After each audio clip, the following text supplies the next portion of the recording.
A long time ago, before the current era, I was defeated. In the vast emptiness of space, an evil comet shattered, scattering its fragments across the universe. One of these shards, infused with malevolent energy, embarked on an interstellar journey towards Earth. On an ordinary day, an ordinary man was on his way to the store, when suddenly this cosmic fragment struck him. The impact fused the shard with his mind, transforming him into a new entity with a dark purpose. Leonidas Umbra. Driven by the cosmic energies now coursing through him, Leonidas harbored ambitions to conquer the world.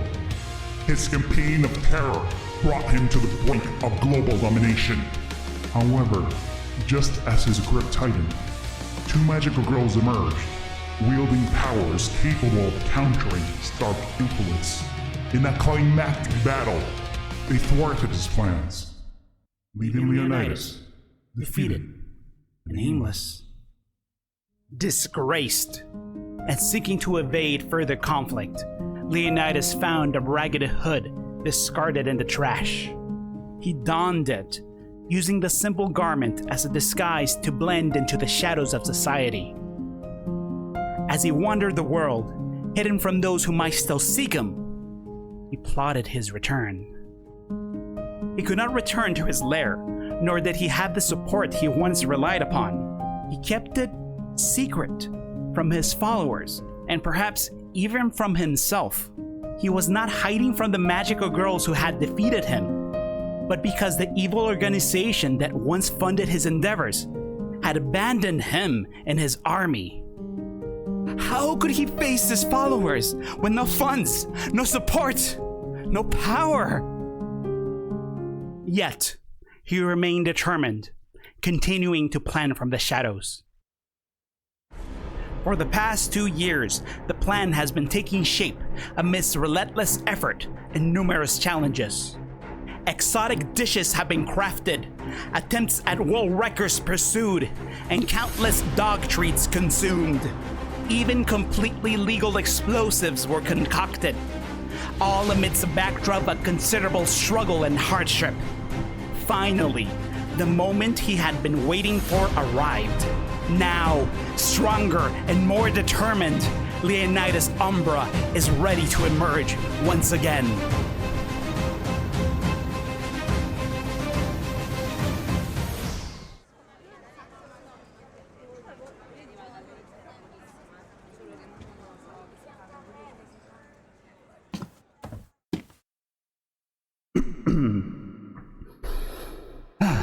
Welcome, everybody.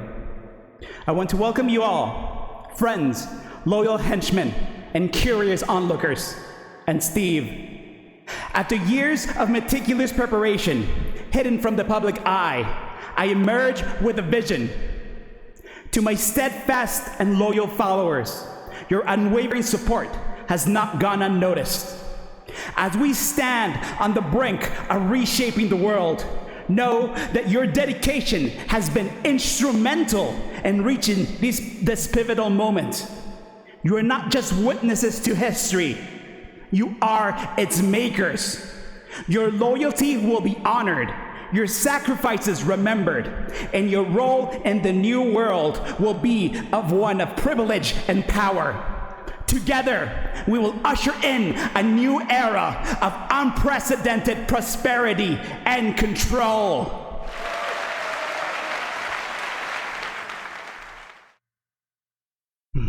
My loyal followers, the time has come to rise up. not just against the world, but against the organization that has forsaken us. They abandoned us in our hour of need, leaving us to fend for ourselves. But we were not defeated. We are stronger, more determined, more than ever. Together, we will rebel against their betrayal, reclaim our power, and forge a new path. From this day forward, we will no longer be subordinate to any organization. I shall no longer be merely a general, as I ascend as the commander of the armies of darkness and the Lord of the new world that we will create. Today marks a new chapter in the history of our planet. I stand before you not as a mere participant in our shared story, but as the harbinger of its inevitable transformation. My name will be etched in the annals of time, for I am the architect of the future, yet the unifier of all lands under one dominion, my own. Witness me!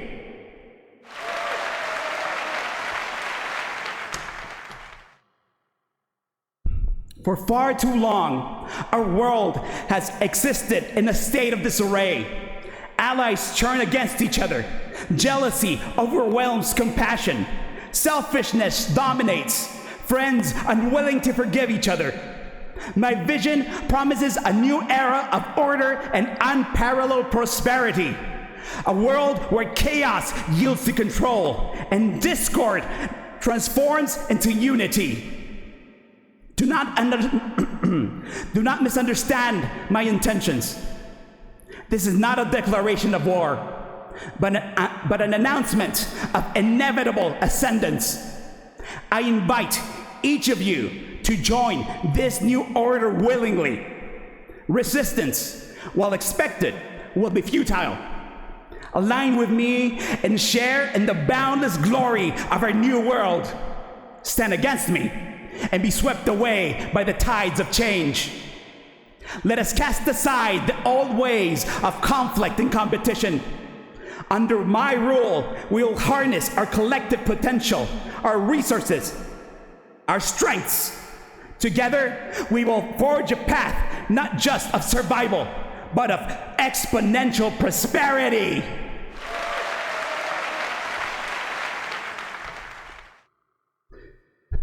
Now, as I step into the light, I'm fully prepared to lead us into a new era.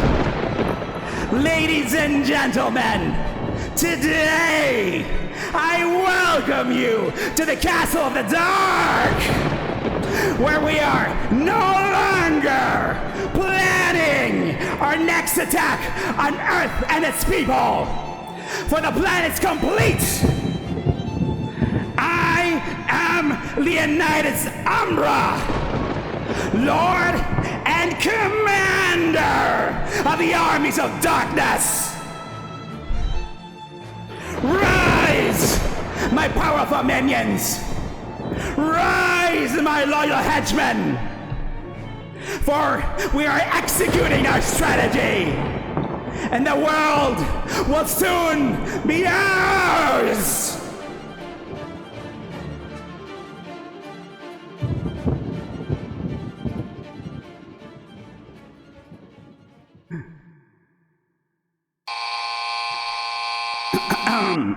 Thank you so much, everybody. I hope you enjoyed the fireworks. Oh, hold on. You can't see it. You can't see it. Hold on. Whoop, whoop, whoop.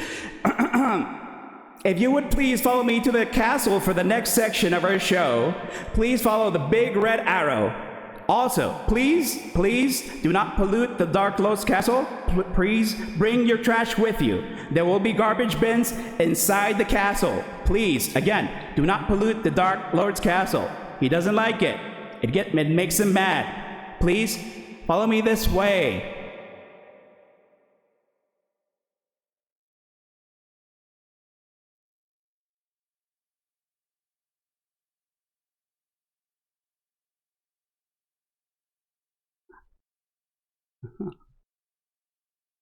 Hello, everyone. My name is Leonidas Umbra. I'm a VTuber. Welcome, everyone. I've been wanting to do that. You guys have no idea for how long I've been cooking that intro and that speech. Like, ever since I first started VTubing, I've been wanting to do that, and I'm really happy that I was able to do it. I always wanted to do it, and thank you so much, everybody who's here. Everybody, I'm sorry I couldn't say hi earlier, but we are here now. Oh wait, I forgot the music. Hold on.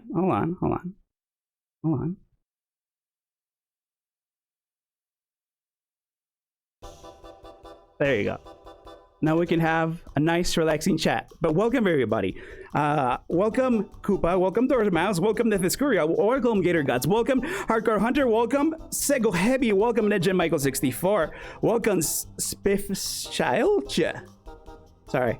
Welcome, Jinx. Welcome, Odeko. Welcome, everybody. Welcome. I won't be able to greet everybody, but thank you so much, everybody, for stopping by. Hello, other Leonidas. OTS. Welcome.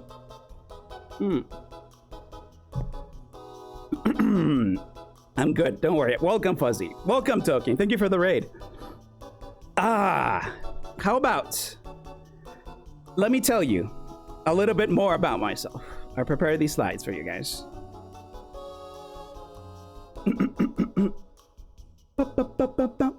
I love this. Have to open your PotComma design now. Yeah, sorry. We'll get to the model in a second. I want to introduce myself. To you guys. So here's my status screen. This is the one that comes up in the pause menu. Let me go through it. My name is Leonidas, as you already know, Leonidas Umbra. I spec'd into the Dark Lord class. The Dark Lord class is like, I'm the final boss that the heroes face. Yeah. I wasn't brave enough to call myself the last boss before, but now I am accepting the title. By the way, we're in the process of taking over the world. I hope you guys enjoy your stay. I'm level 99, as a last boss should be. My maximum HP is 66,066. And my MP is 333. I can use some magic, but it's not my main focus. What's my main focus, you might ask? Well, if I told you, I might reveal a weakness. I wouldn't be a very good last boss if I did. It's a secret.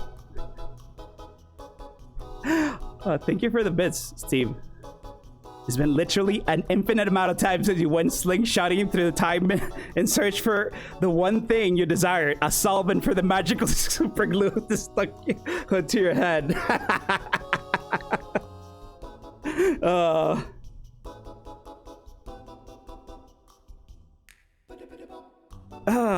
I have some aliases, actually. A lot of people call me Leon. Some people call me Leo. You can call me either of those. You can call me Leonidas. You can call me Umbra. You can call me Leo or Leon. You can call me pretty much anything. My rank is Lord and Commander. So Lord and Commander are two different what do you call them? Two different roles. One is the head of state. So the armies of darkness, the military. That is the commander. And the Lord part is the head of government, which is the civilian portion of our domain. By the way, the land that we're sovereign to, or like what our country's called, it's also called the Armies of Darkness. Just to keep it simple, the army's called the Army of Darkness, and the country's called the Army of Darkness.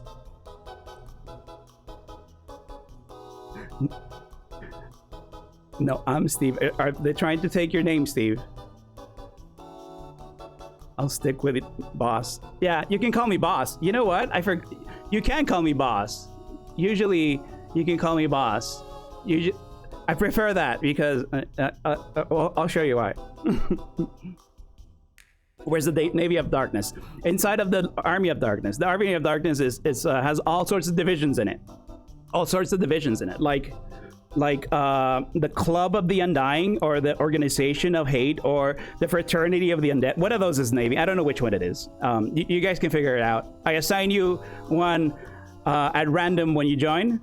You will receive a letter in your mailbox saying what you do. Someone else organizes that. I delegate. Do we call you boss because you're the final boss? Yes. Welcome back. Thank you, Chelsea. My birthday is on March 14, and I am 38 years old. I believe this is the first time I've ever revealed that I'm 38 years old. I just told you my birthday, so you can go, like, steal my credit card or something. You got it, boss. Thank you, Ghost Battles. That sounds cool. Are you boss because you have the sauce? I actually got Grubby sauce today. Like, right before I started this. I'm purple sure. Hi, Segoy. Emmerich Draws. Thank you so much for the raid. I can thank them directly. All the alerts are off. A lot of things are off. Where's your hag tag? I don't know. I don't really need it. You can tell. You can right away tell. But welcome.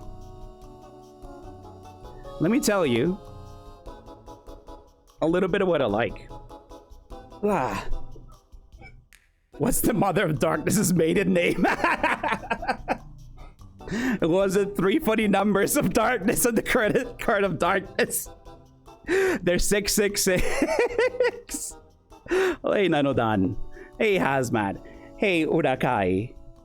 Urakai. Is that from someone? Hey, Hordy did. You gotta let people know your hack status. Well, you guys can tell everybody.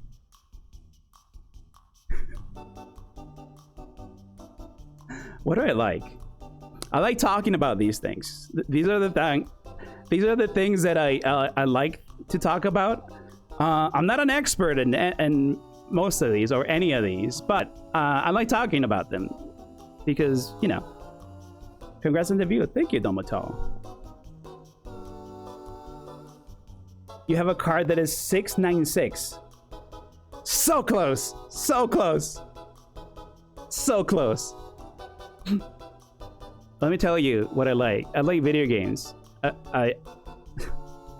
It's kind of cliche for a streamer to say, "Oh yeah, I like video games," but I like video games a lot. I follow a lot of video game news. I used to follow a lot more, but I like the video game design. I like talking about the mechanics of video games and what makes a video game fun.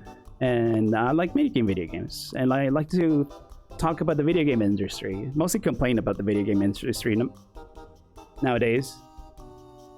Older Japanese high school teacher. Plot critical advice vibes. Neat. I like that.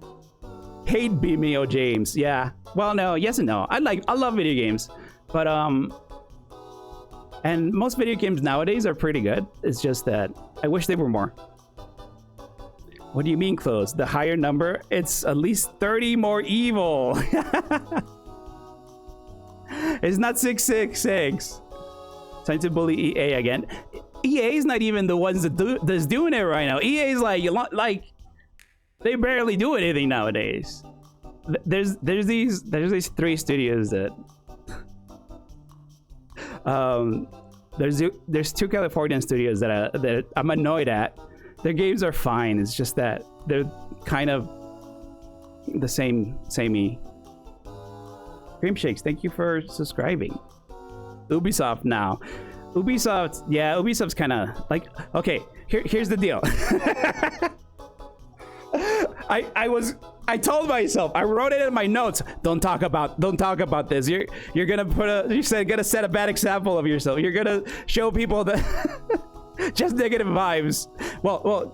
Okay. So there's three companies that are making video games right now, and they're kind of like Oscar bait video games, but they're like award bait video games. One of them is The Last of Us. The Last of Us 2. This is Naughty Dog. Another one is what is it called? God of War. The Santa Monica studio for Sony. God of War. it gets so much critical reception, but and it makes me mad because they get a lot of critical reception, but and the last one is the one that always gets cucked out of Game of the Year. It's so cucked that I keep forgetting its name. The one with the robot dinosaurs. Horizon, that one. Those three keep, like, they're not bad games, but it pisses me off. They don't push the envelope. They have these huge almost billion dollar freaking budgets, and then they make the safest video game you could make with the most boring safest. Do you guys remember the first God of War, the second God of War, where like it just throws you into a ship and then you're like battling things left and right. Kratos didn't need a story. Kratos did not need a son. He just wanted to destroy. He just wanted to guts all over the place. There was a Hydra. He took his jaw and then just opened it up. That was Kratos. I miss that Kratos. Safe equal steady profits. That's exactly it. That's why they do it. They're not like the you still do something like that in the new God of War, but it feels, you know what the new God of War feels like? Like a third-person shooter. Like imagine if you played Gears of War with just the chainsaw, but Kratos with the beer. Like, okay. The first God of War was a legit Greek tragedy, so it was actually better in the story department. Oh, that's, yeah, like it's super dramatic and like super hammy, the first God of War, but I think I liked it that way. They forgot they were a video game. That's my thing. I think that's the crux of my argument. They forgot they were video games first, and they're trying to be a cinematic experience, a movie first. That's what they're trying to be. When the best video games are video games first. Even someone like Hideo Kojima, who like has admitted before that he likes movies more and he wants to make movies more, and you can tell because there's a gajillion cutscenes in his games. But there are always games first, always. That's why they have all these little details and all the cool things, like Psycho Mantis reading your memory card, or in Death Stranding, like attacking with P. It's like dumb, stupid things, because that's what video games are. Fun. I want something that's fun. This is good, interesting. I don't know. Speaking of beers, glad you have one. It's a hobo beer, like expected. It'll do. What do you mean it's a hobo beard? The literal first button you push in the first game opens with Kratos killing himself.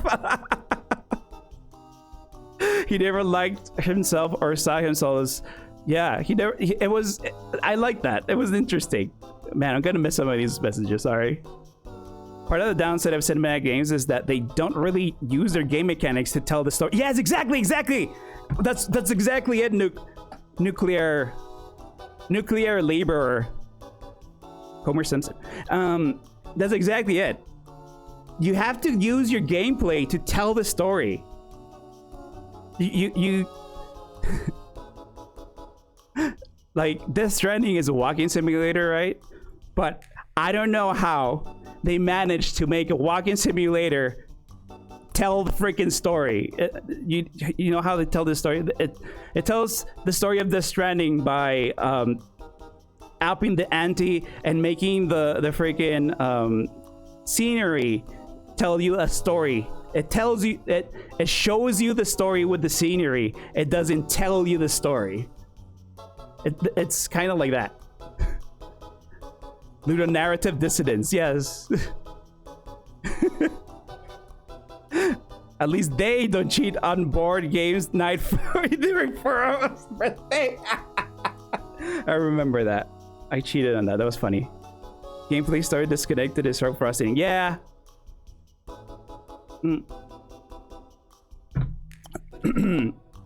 Thank you, Animate, for the gift subs. Ah, that's my first like. I like video games. I will complain forever about video games. Not because I hate them, but because I love them. Because I want them to be better. I want them to be the best. I want to play cool video games. Amazing video games. I also like anime, and we'll get into more video games and anime in a second. I have like a big list of stuff.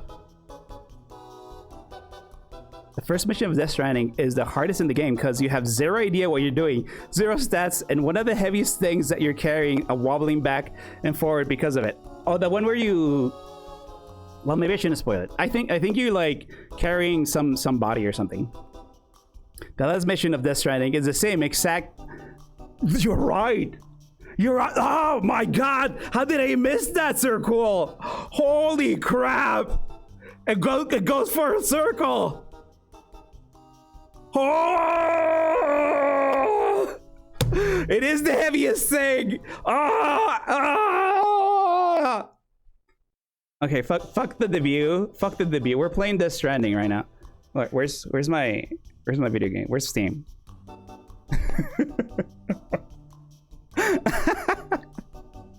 I am not used to seeing myself in this body. Holy crap. I'm gonna... Okay, there. I don't see myself. I'm gonna cover myself up with my notes.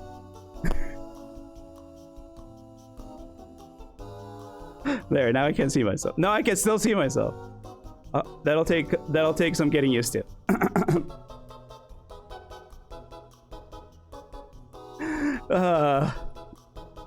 So this is what you look like without the hood. Yes, this is without the hood. This is me without the hood. I'm not gonna lie, I feel the same. You look amazing. Thank you. Thank you. Handsome. Am I handsome? Games that just show you movies aren't using medium effective. Yeah. If you just show everything in a movie, it's not great. Games that try to guilt trip you for the path they made are using the medium badly. Yeah. It's hard to make a video game. Like I'm not saying it's easy. Was under the rewards for so many years, he has to wash it while he's in the shower. No. Is it good? The hood gone for good? No. Here, I can put it back on. I'll show you more in a second. I'm trying to introduce myself, but I got distracted talking about video games. You see, this is why I like video games. Who does a lab coat? It's a little bit like a lab coat, huh? Why is it hotter? Shut up, Steve. Okay. I like anime. I'm a big weeb here. Unapologetic. I like a lot of Japanese stuff. I like the Japanese food. A lot of stuff that's from Japan. I own a bunch of stuff from Japan. I've been to Japan several times. I like it. I like physics, chemistry, and engineering. I am actually an engineer as a day job to cover the expenses because some company dropped us. But I'm a software engineer, so I like all sorts of science stuff. So I like to mix, I don't know, aluminum powder and iron oxide, for example, or something like that. You know. But I like that. I just like looking at it. Do you like Java? Java was the first language that I learned, so I'm very familiar with it. I kept up with it too. I think they introduced lambdas since then, and I used them not too long ago. Also an engineer. Yeah. Well, you're a nuclear laborer, so I'm assuming that you're a physics engineer or something. Both. Coffee Java or coding language Java? I don't know what a coffee Java is. I always wondered. Can you help me with our inorganic chemistry exam tomorrow? The organic one is the one with carbon. There. 10 out of 10. You'll do it. Dissolve everything in DSMO and pretend it didn't happen. Big think. Boop, boop. Okay, I think that's it. I like geopolitics and macroeconomics. You have to like geopolitics and macroeconomics if you want to rule the world, because there's one thing to like rule it, and the other thing is to, well, one thing to conquer it, and the other thing to rule it. So I don't talk about this with too many people because a lot of people don't like to talk about it, but I like to talk about, like, I don't know, situations in Russia, or like I will talk about like Russia and Ukraine because it's interesting, the repercussions that it might have, or Iran and no, not Iran. What was the one? The Gaza Strip stuff. Like that sort of thing. It's interesting to talk about. I don't like politics that are partisan. I won't talk about those, but I do like talking about big events. For example, one really interesting fact that I learned this year, I guess, is the defense that Taiwan, the country of Taiwan, that has against China. And one of the big reasons China doesn't just invade them is because Taiwan got so good at making microprocessors, and they have a monopoly on them, on the latest microprocessors and chips, that if they invade China, a lot of really new weapon systems would not work. They would just completely have a scarcity of it, because if they invade Taiwan, the Taiwanese government, or this company, which is kind of a front for the Taiwanese government, will just destroy the machines that do it, and they can't force the people to do it. It's this really precise thing. It's called what do you call it? They call it the silicon shield, I think. It's a really interesting defense strategy that is completely different from a lot of things ever. It's like a technological victory in like civilization or something. I don't know. Do you know the history of No One Likes France? I think it started in World War II. I think because I think people started making fun of France because they got conquered in World War II, and a lot of things that are modern come from World War II. Like the reason the United States is a superpower is because of World War II, and I think it just stuck, even though France, like, historically has won a ton of battles. But it's a really good meme.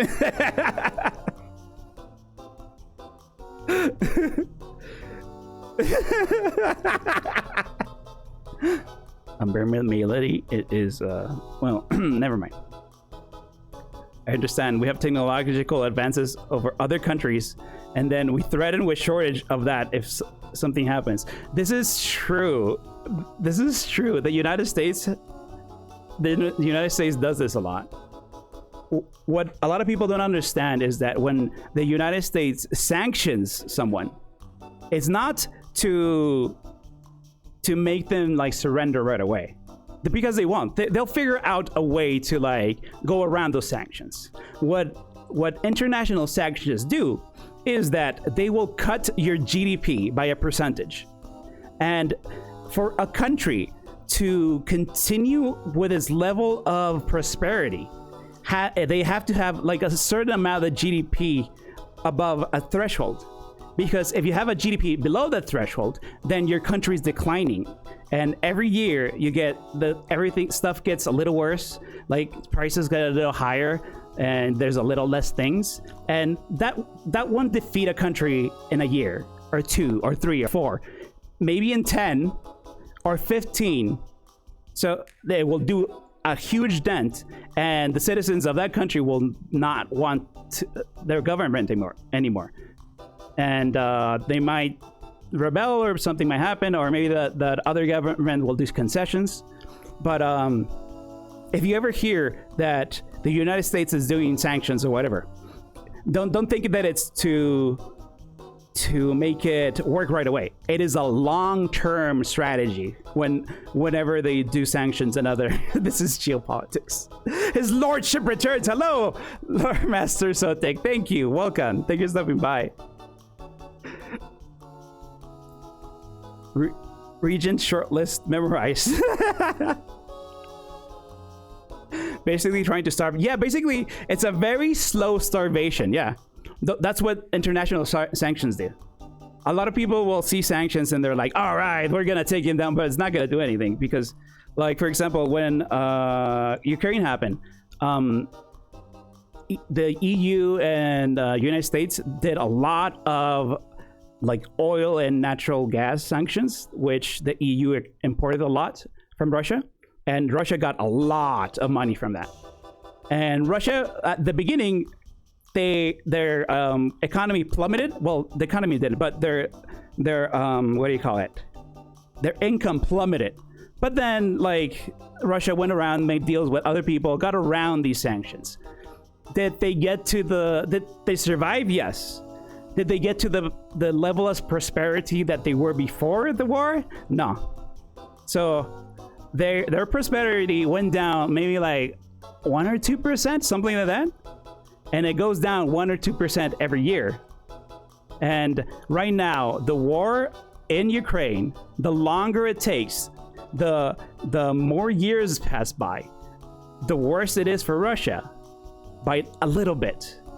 A little bit. It's kind of like poisoning someone in an RPG. You're not gonna kill him with poison.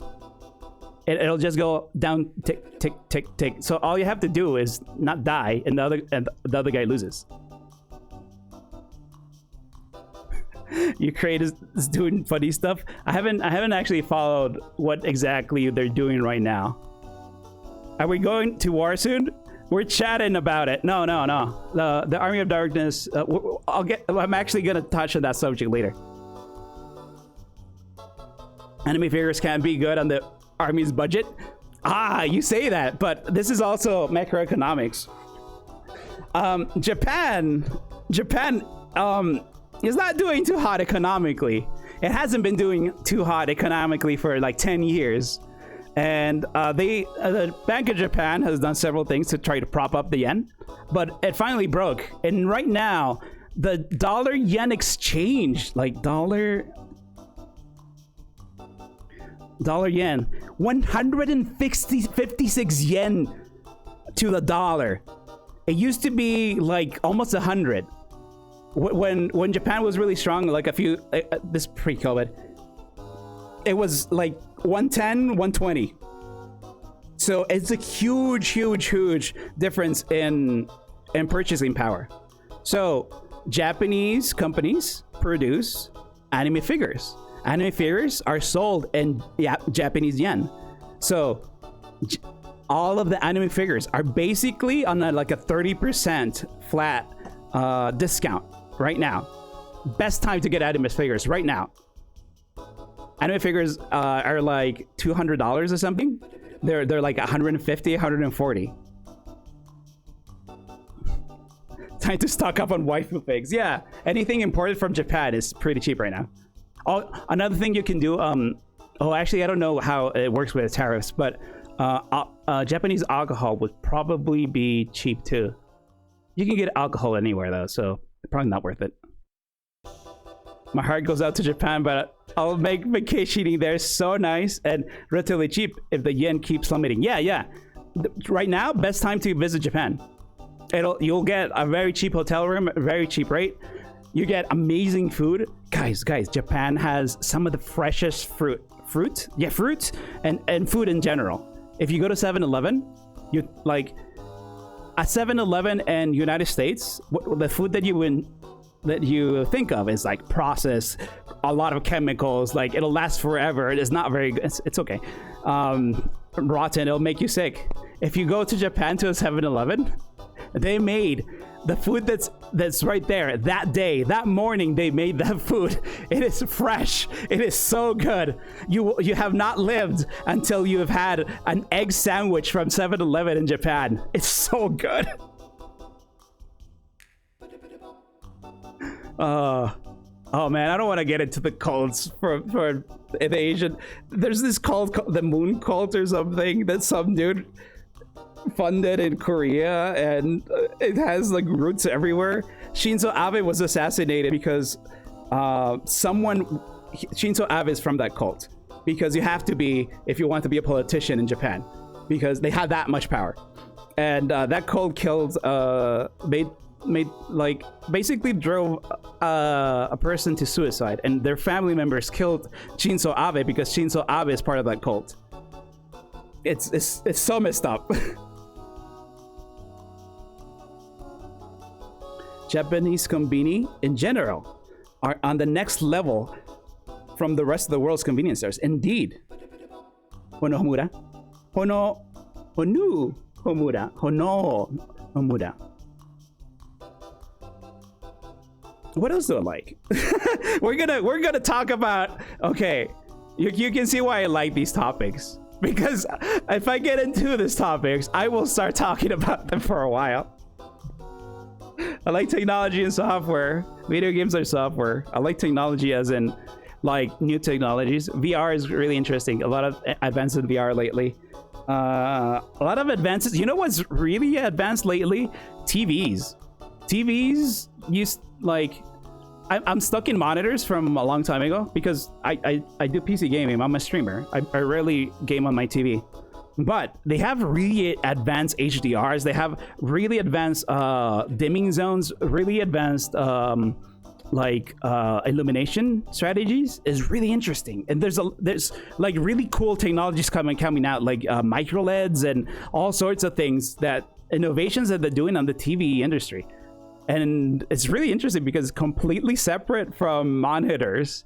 I look at a monitor and I'm like, what the refresh rate do I want? What resolution do I want? Do I want 4K? Do I want 120, 250 hertz? And what's the color accuracy?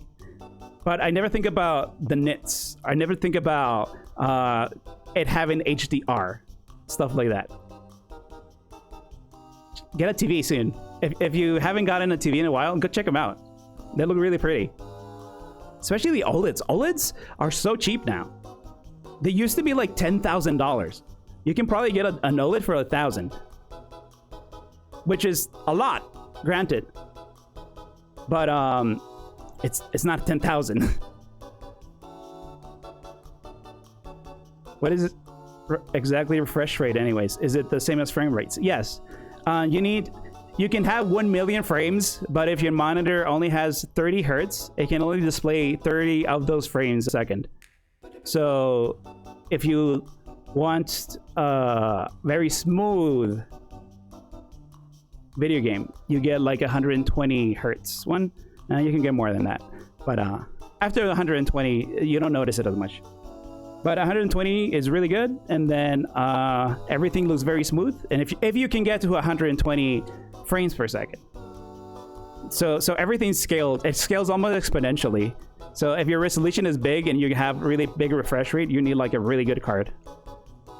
4K 120 hertz, you still need almost the top of the line. I ain't paying 1K for that. For an OLED. OLED, yeah. There are monitors with dimming zones. The Samsung G9 and Sony M9. Whoa, that's really interesting. I think because when you are in a computer, you're not looking for a cinematic experience. You're looking for, I need to identify this pixel from this pixel, which is a lot harder when you have stuff like dimming zones and stuff. But I bet the video games look really good.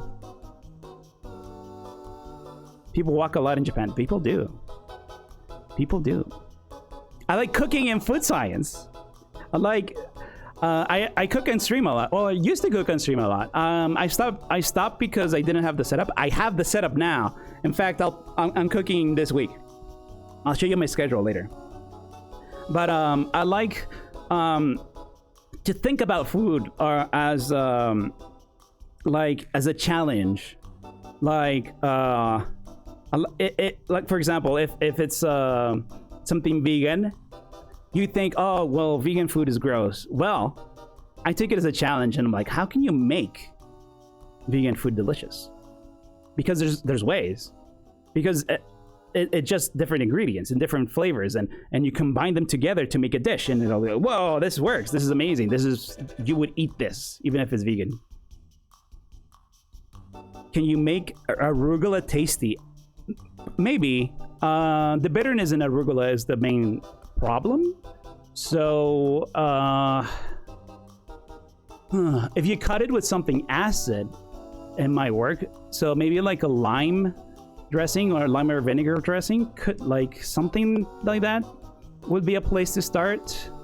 Another way to make bitterness go away is with something creamy. That's why you put cream in your coffee. It makes the bitterness a little less.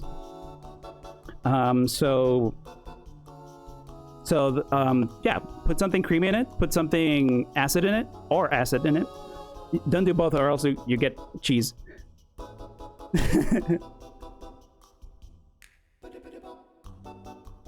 But did you know that every taste is an acquired taste, except sweet? From birth, humans only like sweet things. And then we acquire the taste of everything else. So even you might like a burger, you might like pizza, but a baby won't like it because you have to eat it several times. Our body is built in a way that if you eat something and you get sick from it, you will not like it. Your brain just says, this is gross, I don't want it. That's how the human brain is wired. So something like coffee, which is super bitter, if you drink it and you've never drank coffee before, you'll think this is poison. Your body thinks this is poison. It's bitter. All the bitter things in the world are poison. So what you can do, and trust me on this, like here's an experiment you can do.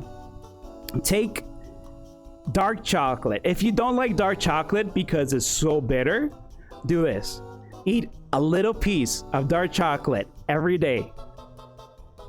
Do this for 2 weeks, and you're going to be surprised that by the end of the 2 weeks, it's not gonna taste all that bitter, and you're gonna start to like the dark chocolate because dark chocolate it's really good. Same thing with like black licorice or anything that's very strong. If you eat a little bit every day, your body thinks, oh, this is not poison. What else? What other flavors are there in this thing? And then you start to like process it, and that's how you acquire a taste. That's how you acquire anything. I drink my coffee black. Like for a while, I was trying to like not, just eat better. I couldn't eat sugar for some reason. I don't remember why. I think I got like a worrying test in one of my physical things. Is like, oh yeah, you should cut back on this, or it could lead to diabetes. And I'm like, oh shit, and I got so scared, so I cut sugar completely, and I started eating dark chocolate, and I ate a little bit of time. I hated it. Now it's okay. Now I drink all my coffee black. It's like, oh wow, this is good. This is just good. I drink tea without sugar now. It's amazing. It makes making tea so much easier. I didn't put tea here. Oh, well, tea is part of cooking, I guess. Black coffee is nice, but I get bored easily. I like it, but I like Caribbean sugar. But if you have your coffee with Caribbean sugar, it's really bad for you. Used to like dark chocolate the most, but now I prefer milk and chocolate. Ooh, it's really good. The tea rabbit hole. I know a little bit about tea. I had a tea stream a while ago. It's good. I can talk about tea for a little bit. What did you use for dog biscuits? What did you dip? Oh, what did I dip dog treats in? Nothing. Don't dip dog treats. They become really gross. Was never able to get cinnamon to mix nicely into coffee, but you can add ginger to coffee to change the flavor if you don't want to sweeten it. That's really interesting. I can see that. There's certain things that you wouldn't think would go together, but they kind of do. You can also put cheese in coffee. Okay, I'm moving on.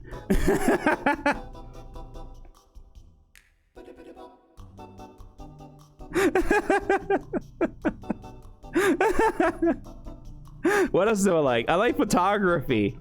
I never I never. Your sword is good. You can keep your cheese coffee, Toki. I'm sorry. Butter coffee, cheese coffee. Must be an acquired taste. Camara Barrett with hot cocoa. Interesting. Have you guys had cheese ice cream? I've had cheese ice cream. It's actually really good. Why do people never believe me? It's you know, it's unusual. It's like saying put ketchup on bananas. Like, is it good? Probably not. Probably, I don't know. Maybe it is. The ice cream is good. The cheese ice cream is good. It has to be like goat cheese ice cream or something kind of like a fresh cheese, not something aged. Balsamic vinaigrette glaze on vanilla ice cream. I can see why that would work, Hazu, because it's very sweet, very cold, and very astringent for vinaigrette. Ever have lobster ice cream? Oh yeah, no, I haven't ever had lobster ice cream, but I bet I know why it tastes good. Macaroni and cheese ice cream. Oh gosh.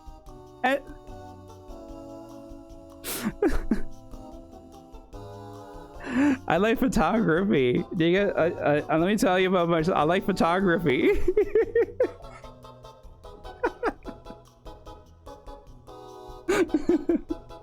I got into photography in high school.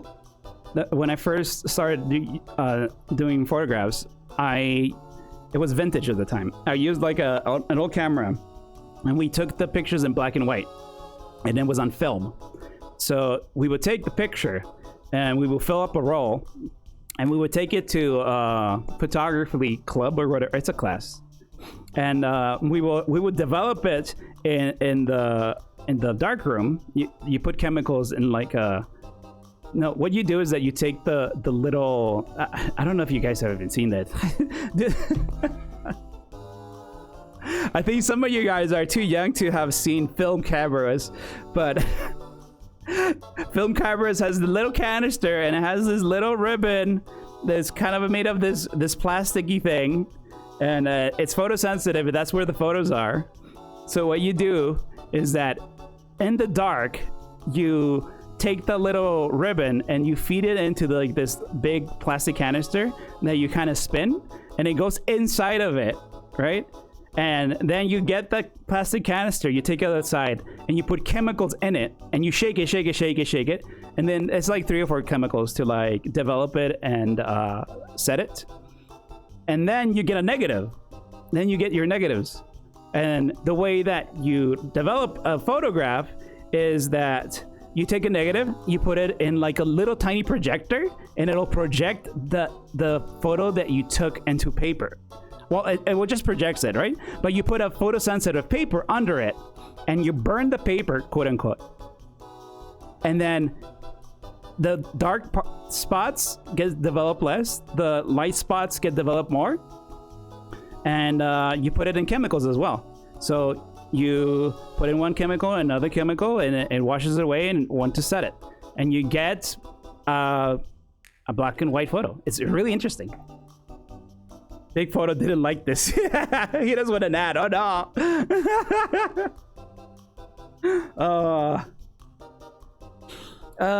So yeah, photography. I got more into photography because I started buying anime figures. And I was taking photos of anime figures, and it was really interesting.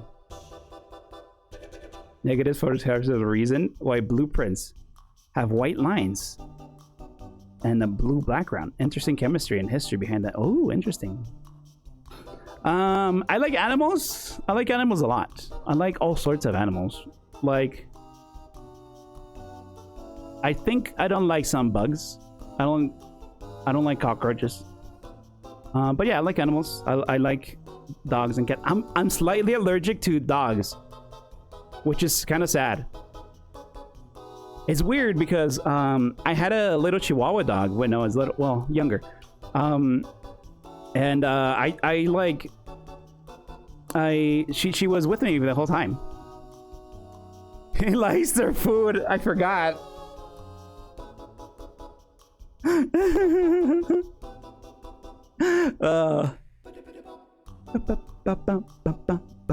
I like camping stuff.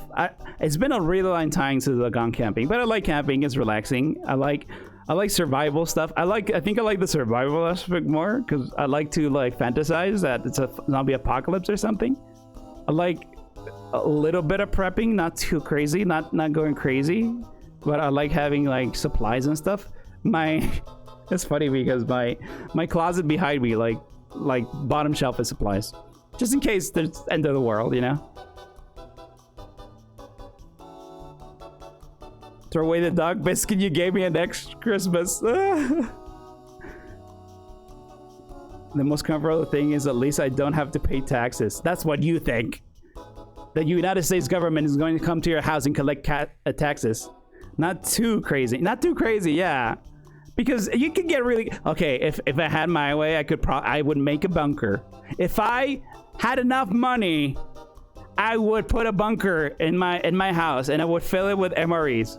If I had my way, but that's really hard and crazy. Oh my god, if you had pets, imagine you put like little stairs for them to go down with you. It'd be really cool. Like if you have a cat, they'll have like a cat walking thing under it, and then you make a little room for your cat in the bunker, and then that's where it has the kitty litter and stuff. It would be a nice bunker. I would like to inquire about the bottom category boss. What bottom category? What?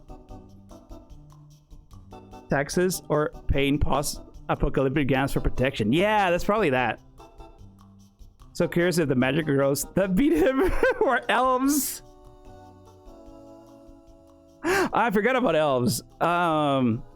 I like Monster Girls. I don't know how I got into Monster Girl. Oh, Monster Girl Quest. But I like Monster Girls in general.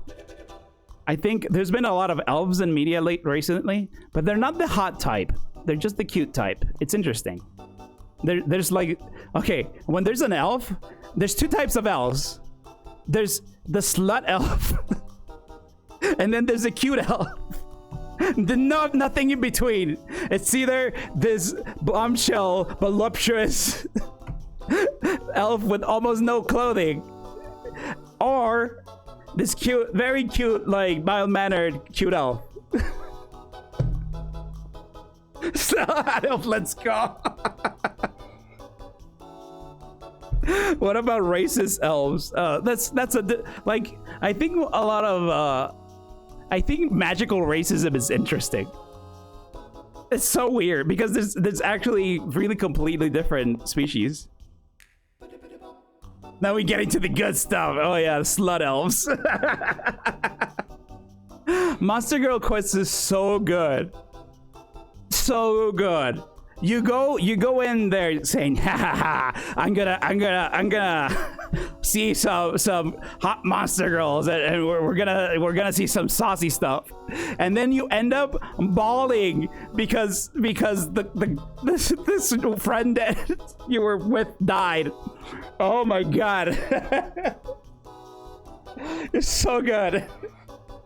Can we get some specific examples of Dark Lord approved slut elves or monster girls?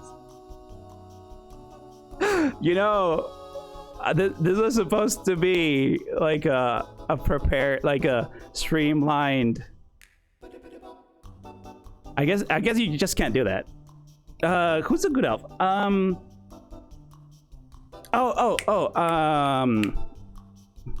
Oh well, recently there's been like a line of figures that came out. They are village elves. Village elves. They're all slut elves. Village elves.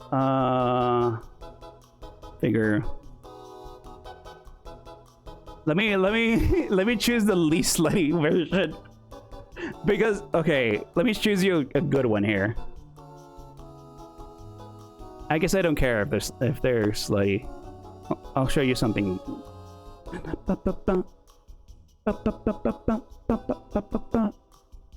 It's like this a line of figures that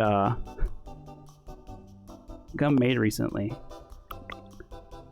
There's one that was kind of like kind of plump. Oh, Google's useless. Google's freaking useless. Figures.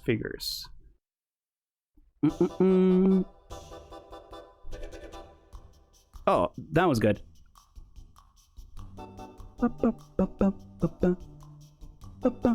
This page does not exist. They censor it. Why did they censor it? Come on. Here. Copy. Open image in a new tab.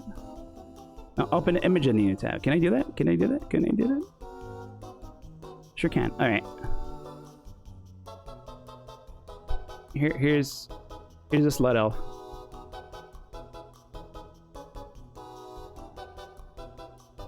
Since you wanted an example.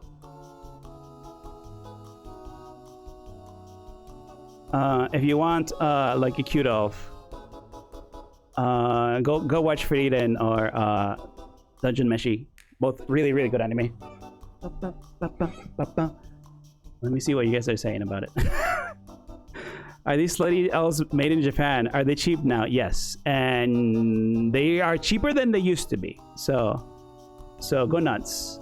AmiAmi.com and AmiAmi.com is probably your best bet. There's also like American resale shops that you can buy them from.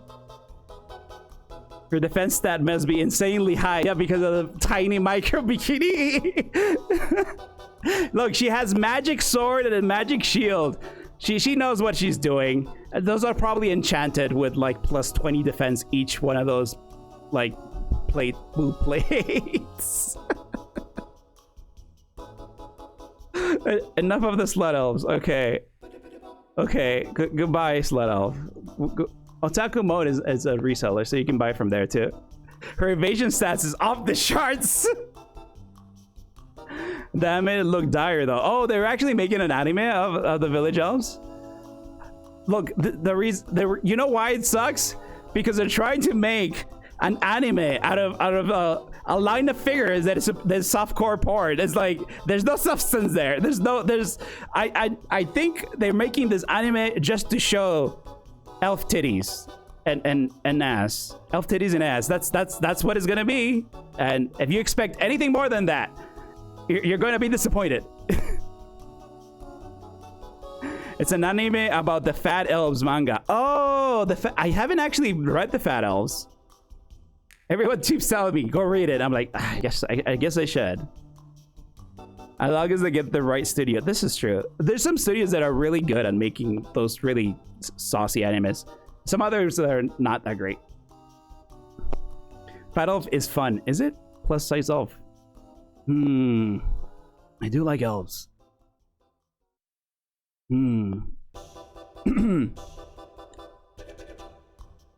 I like horror stuff.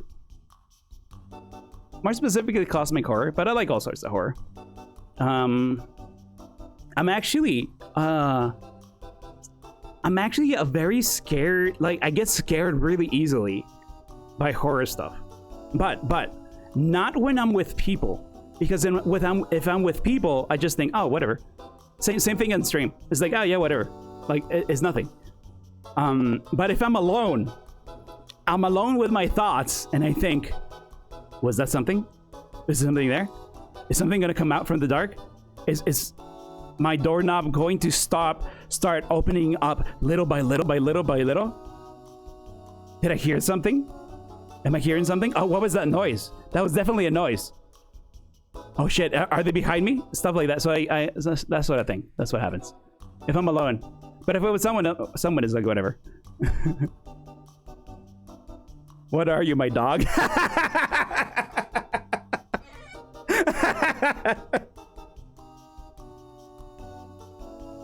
Once you let those thoughts in, you're stronger. Like, I can let them in and they go away. But okay, so it's like a state. It's like a panic state. If I'm in the panic state or like the scared state, it's really hard to get out of it. But if I'm not in the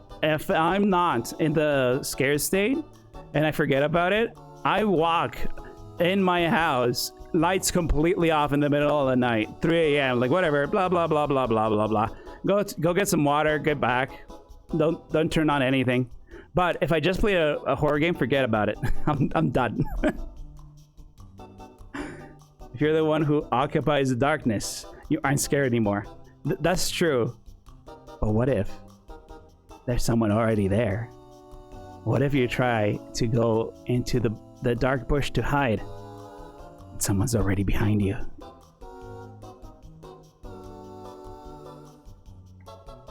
That's my fear.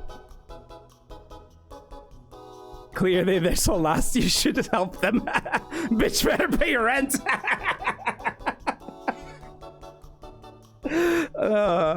Yeah, I like horror movies and horror video games. I'll get into video games a little more.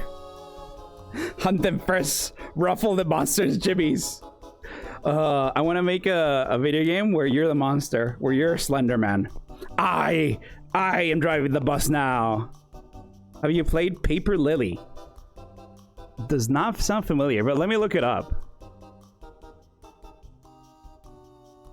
I have not.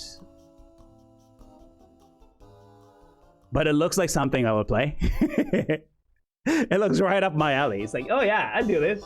I play this. I'm gonna write that down. Actually, I'm gonna write it down. When I'm looking for a game of that sort.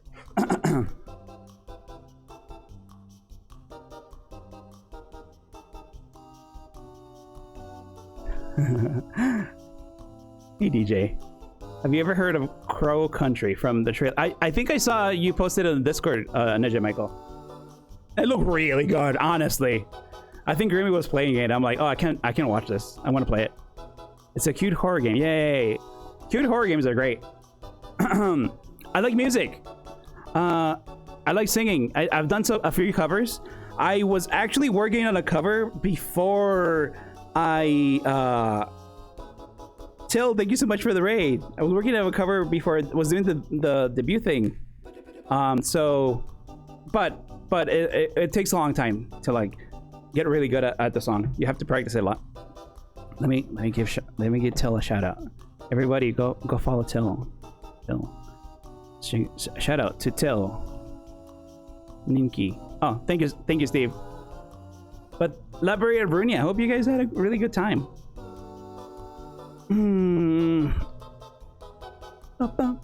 I used to have karaoke stuff, but I don't know. We'll figure out the music stuff. I like singing. I sometimes I'll just sing out of nowhere. But yeah, I like music and singing. But I don't really do the whole idol thing. I just like it. Congrats on the re-debut, Leon. I've actually never debuted Till, but thank you. This is my first time debuting as Leonidas Umbra. Kalunk! Welcome. Love the new model. Thank you. And hello, Raiders. Welcome. And since I like video games, I made my own thing. The own thing about, you know, video games get a slide. The types of horror games that I like, they're usually not like horror games, but they have like a horror feel to them, if that makes sense. They might have horror elements to it, but it's like, but the theme itself is like the feel of it is more important. So something like I think Darkwood. I've never played Darkwood, but Darkwood, I wouldn't call it horror, but it looks like horror, right? Resident Evil is not horror; it's an action game, but you know, it has that feel to it. I guess PT is a horror game. PT is like the culmination of all horror games to me, because PT has like really interesting puzzles. And it's the very, very scary game. And I'm very fucking miffed that nothing happened to it. Darkwood's scary, is it? Resident Evil is comedy. I'd say Resident Evil is horror adjacent overall. Horror adjacent is usually what I like more. Mostly because like straight up horror games don't do it right. RE villains are cartoons. Yeah, it's great. It's great. I love all the villains. Yeah, it's a B movie, or like a horror B movie. Leon, long time for viewer QWERTY. Your longtime viewer QWERTY discount for has asked us to call you the F word. As congratulations. Have a fun day too. There's someone that gave a good argument that horror is an aesthetic that aims to scare, unnerve, or disturb. That's actually a really interesting way to seeing it. Because I would say that that's what I like. I like stuff that is kind of scary, kind of unnerving, kind of disturbing. Not necessarily I'm scared, but more like I'm weirded out. This is uncomfortable. I'm like, is something gonna happen? I'm not sure. RE6 was really funny. Hey, looking sharp, man. Welcome, Marlene Esperanza. Thank you. For the horror is a joke that never has a punchline. You know, okay, so you need to make horror right. So what you can do? So horror is it's like an accumulation of pressure.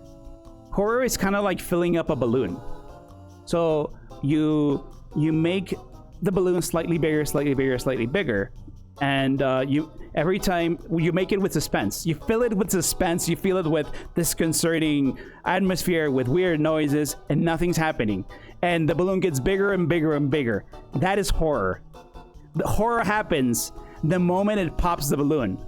But right after it pops, the horror disappears. There's no more horror. So that's it. That's how horror works. And if you do it wrong, you're inflating a balloon, popping it, inflating a balloon, popping it, inflating a balloon, popping it. So once it pops a million times, you are less likely to be scared. Then you fill another balloon, yeah. But the secret is to not like fill too many balloons, or not to fill it too much, or to leave it unpopped. If you leave a balloon unpopped in horror, you're a monster. Alfred Hitchcock did a movie about a bomb, and the whole time it's about a kid, or it's about a bomb that's about to go off, and everyone's scared about the bomb. They don't know when it's going to go off, and the whole movie stuff happens to prevent them from defusing the bomb. It keeps going and keeps going and keeps going, and at the very end, when the bomb is about to go off, the movie ends and you don't ever see what happens to if it exploded or not. And that was on purpose. So all of the tension never gets resolved. I don't know if it was an Alfred Hitchcock movie. It was a story that Alfred Hitchcock was talking about. And everyone hated that movie because there was no resolution. There was nothing there. It's like, what happened? Look, did the bomb go off? You get invested and nothing happens. Or it can continue after the balloon pops. If another, even worse balloon inside. Yes. You're absolutely right, Koth. What a troll, yeah. Yeah, what a troll. I like horror. I like horror games. There's so many video games for me to list, but I like horror themed games. I like RPGs. I like RPGs a lot, actually. Almost anything that's an RPG I'll probably like. Anything you can level up in, anything you can gain skills, anything you can do stuff like that, I love. The Yakuza, the old ones before it became... Actually, no, they're all RPGs. All of them. They just have a different battle system. Because you go on quests, you get experience, you get items, you go side quests. It's an RPG. Yakuza, it's an RPG, is great. When they first marketed Yakuza, they marketed it as, oh, this is a Japanese Grand Theft Auto. It's completely not a Grand Theft Auto. It's more like gangster Dragon Quest. More horror games. Monsters should remain the player instead of killing them. I think the best horror game monster is one that you never see or you barely see, because then you're scared of it all the whole time. Once you see the monster, you're not scared of it. The horror is the anticipation. Yakuza is Yakuza, and that's what's beautiful about it. I love Yakuza. It has such stupid. You know what's funny? Yakuza games have this. They always have this very dramatic main story. It's like a very serious gangster drama, and it's very emotional and like very like, oh shoot, this guy died. This guy had he dishonored the clan, so he has to cut his pinky off, and like, oh no, they're gonna disown this guy, stuff like that. But then you do the side quests, and then you have a bunch of guys in diapers, and then but then the diaper guys have an even sadder, more dramatic story, and you end up crying more with the diaper guys than with the main story. Oh, Yakuza is great. The Black Souls 2 Lamp Lady. Which one's the Black Souls 2 Lamp Lady? I'm trying to remember. Or you fight the diaper guys because they don't want you to tell people. Yeah, Kiryu-chan. He's one of my favorite characters. Yeah, I like RPGs. What did I put in my notes? I should stick to my notes. Oh yeah, like a lot of games. These are the ones that kind of stood out because I've played them recently. I've thought about them recently. I was thinking about it, and I forgot to put like strategy games and stuff. Majima, yeah, that's his name. The lady that chases you in the hospital, and she has exactly one optional scene that shows her. What? You can see her face? I missed that. I must have missed that. Holy crap. Yeah, all the ladies in Black Souls will do that. They will. You see a woman and you go crazy. Oh yeah. I like grungy indie horror games, like really like broken messes. Like they're buggy. They have really crappy graphics, and they're just like it looks like a mess, but those are the best horror games. Those are the best horror games. A lot of those are like indies, and they try really hard to make it look good, and I like that effort a lot, and that makes it very unique and very and it's still scary. It's still great. It's amazing. Are my eyes like closing? No, I'm just not used to seeing my eyes. If I look down, am I closing? Okay. I'm not used to this. I'm not used to this mech. I need to. No, yeah, I just did everything. Huh. When you I'm piloting a new one. This one doesn't handle like a cow. You rely on fear of the unknown, sure, but a monster that's just going to do something to slow you down and put you on a clock before you reach somewhere safe gives you a layer of dread, and after you know how it works. Oh, I see. You're right. I can see that working. Chicken coop. Oh no, he's hot. Welcome. You should make a map of your eyes. Oh, shut up. I know where this is going. I like any horror game that lets you fight, but obviously you're not a god. They're hands tied kind of horror games. Yeah, I like it when you can fight back. If you can fight back a little. I also like it when you're completely helpless.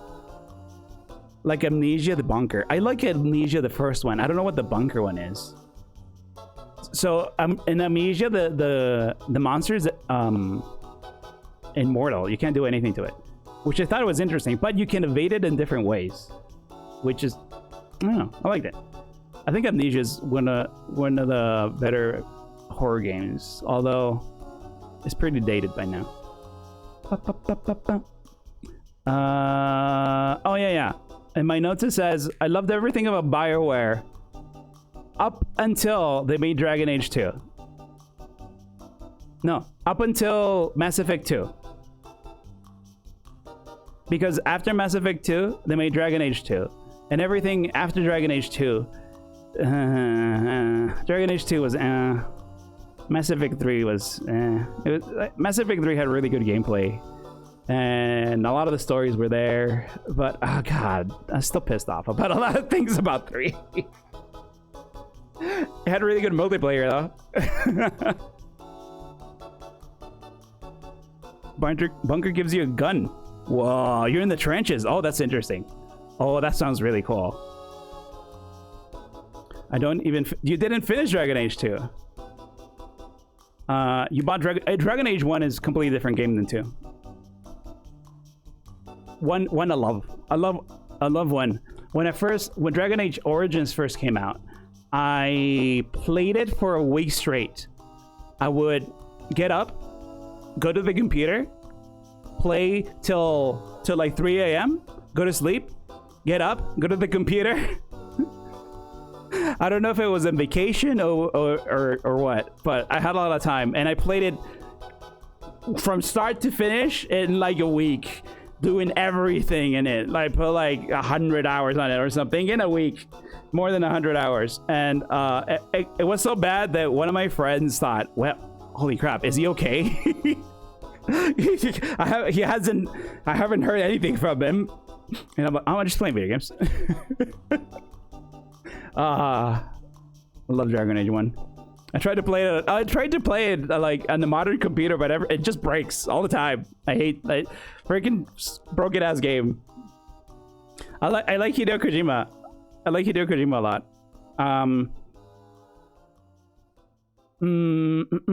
Metal Gear is probably one of my favorite series. It's up there. It's probably my favorite one now that all of the other series are not as good. I used to really like Zelda. I think Breath of the Wild is alright, but it doesn't give me the same giddiness of older Zeldas. The older Zeldas where you would go through a dungeon and you get a new item and then you use the item to solve puzzles. That sort of thing was really cool to me. But the new Zeldas don't really have that as much. It has physics puzzles, which are one type of puzzle. I want more than just physics puzzles. I wanna like think about it. I want not to think about it. I wanna like, what do you call it? Get a key and say, what the heck is this? And then you go and you see a keyhole shape. Well, you get like a stone that's triangle. It's like triangle hole shape. Oh, maybe it's that, but it's wrong because there's actually 3 triangle hole shapes. Something like that. Legend of Zelda Nuts and Bolts. Yeah, it's kind of like that. You have different prologues. Oh, that's actually really cool. The cool thing about Dragon Age, the first one, is that you can have completely different characters and everyone reacts to you very differently depending on what type of race you are and how affluent you are in society. You can be like a noble dwarf, and a noble dwarf is treated really well almost anywhere. But if you're like a lower caste dwarf, you treat it like crap and with the dwarves. Everyone else doesn't care, but dwarves treat you like shit. If you're an elf, everyone hates you.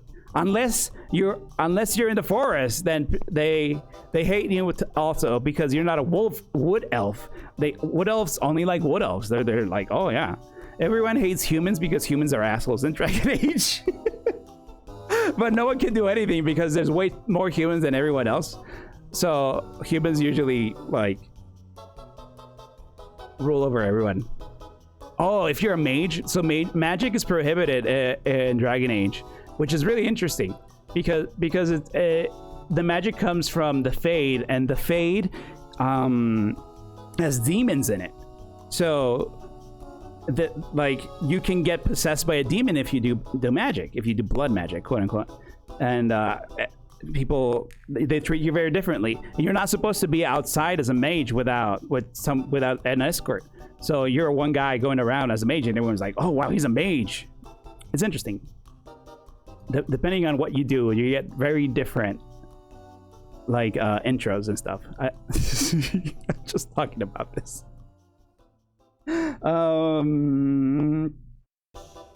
Okay. It says here. Oh yeah, Kojima's probably the last of my childhood heroes that still does things. I think yeah, like Shigeru Miyamoto is like 100 years old. He doesn't do much anymore. Shinji Mikami and Hideki Kamiya are doing weird things. I don't know. The Castlevania guy, what's his name? Igarashi. He's doing some mobile game or something. Stuff that makes money. Oh yeah, Miyazaki from FromSoft. I guess Miyazaki is really cool. I still like Miyazaki. But Kojima and Miyazaki are probably the only game directors that I would be very excited to play a video game from them. When I was younger, there was a lot of game directors that were like that. Nowadays, it's like, oh, well, one or two. All this talk about oranges makes me want to go back to it. It's really good game. It's really good game. Jinji. What the cat? He sends a Mao. Welcome. Hey, yo, welcome back. Jinji, thank you so much for the raid. Welcome. We're talking about Dragon Age and Shigeru Miyamoto. And what else? Horror. What makes horror? And balloons. Looking crispy, my guy. Handsome. Thank you, Jinji. I hope you had a good time with Final Fantasy 14. I used to play 14. Yeah, that's another thing. I like Final Fantasy. It's good. I really like it. I like 4. I think 4 is the one that I liked the best because it's one of the first ones that I played. And it just stuck with me. I like it. I also like that. I like the whole thing where Cecil starts as a Dark Knight and then he goes on this whole journey and then he goes on into a mountain and he faces himself. And after that encounter, he goes from Dark Knight to a Paladin and then he goes to save the world. I think that's cool. Welcome back, Raid. Always trying to play catch up before the new expansion drops. Oh my god. You're gonna play the... Oh gosh. You're gonna be busy. Holy crap. EA has a lot of good past games, but too bad they don't bother to fix them. Oh, they don't... Oh, Dead Space 2 doesn't work? For sure, but hell yeah. Thank you for stopping by, Gigi. Thank you for the raid. A lot of people raided me today. Thank you. I'm trying to introduce myself. I'm Leonidas. I like video games. I like talking about video games. I like talking about grungy horror and the like Faith and Signalis are kind of grungy. It's good. I like Toho. Do I have... Oh, can I do this? Will this work? I like Toho. Will it work? Oh god, it worked. Yeah, I set it up. I have Junko here. I like Toho. I like... It's good to see you back. Thank you. Spoilers for a nearly 40-year-old game. Yeah, I'm sorry. No way it's almost 40 years old. No, it's not. It's not. It might be. I'm almost 40. Final Fantasy 4. When did this come out? 91. Oh, thank God. Oh, thank God. It's only 30.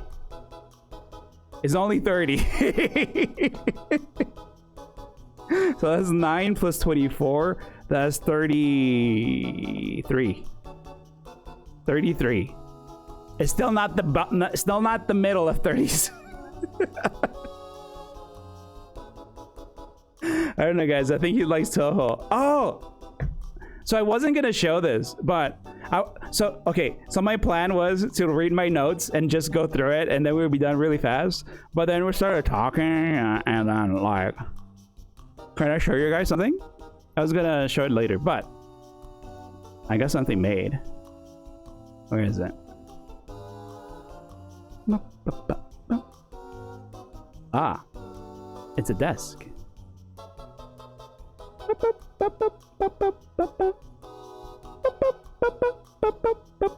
Oh, it's darkness.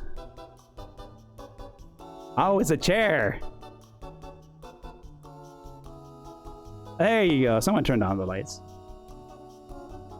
Do I sit down? Yeah, there you go.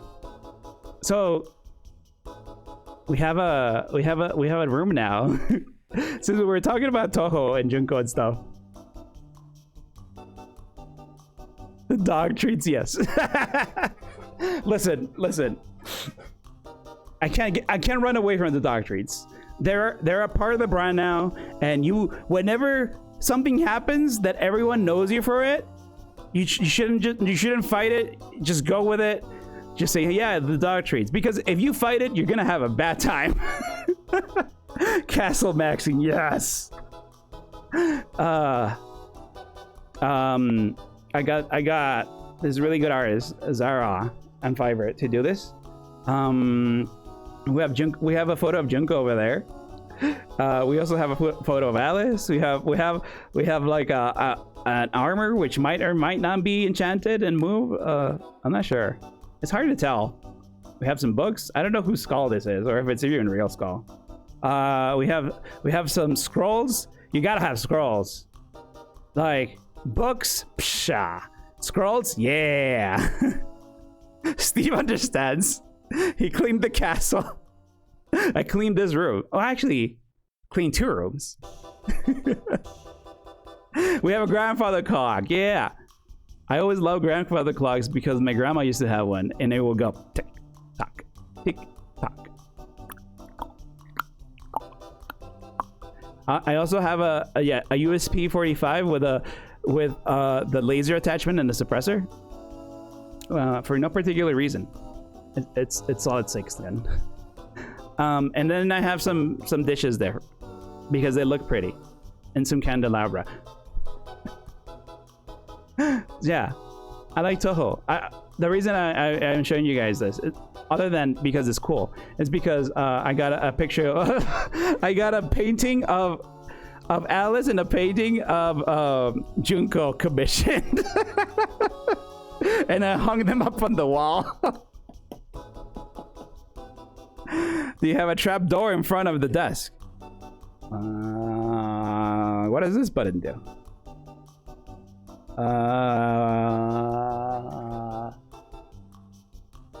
Nope, it didn't work. That only works in the debut screen, apparently. I'm going to Alice. Yes, numbers. We'll see about installing a trapdoor. We'll figure it out. You know what? Let me go back over here.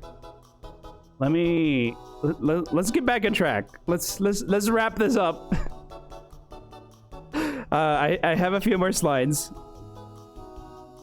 Yeah, go away things, and come back slides. Junko, you can stay.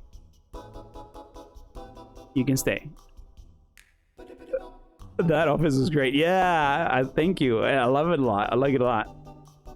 No rapping, just yapping. There will be plenty of time to yap. Plenty of time to yap. I like RPG Maker games, and we'll probably make some RPG Maker games. I like Lisa and Abaddon and Witch's House and Ib and Black Souls. Black Souls, big part of my brand now, because apparently I like Black Souls a lot, actually. All of those like horror, like cutesy, the Paper Lily kind of things. Like I'll take it a look. I put there a couple of Nitro Plus visual novels.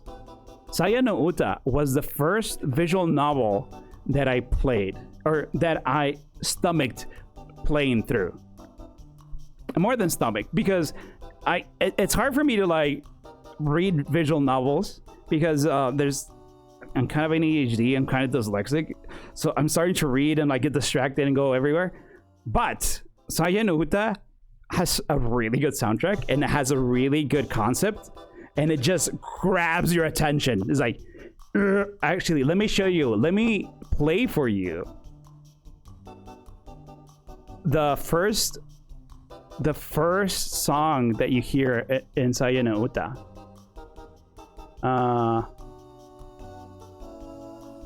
And the first scene that you see in Saya no Uta is the character suffering. The main character. Saya no Uta. And it has a really good way of like getting your attention.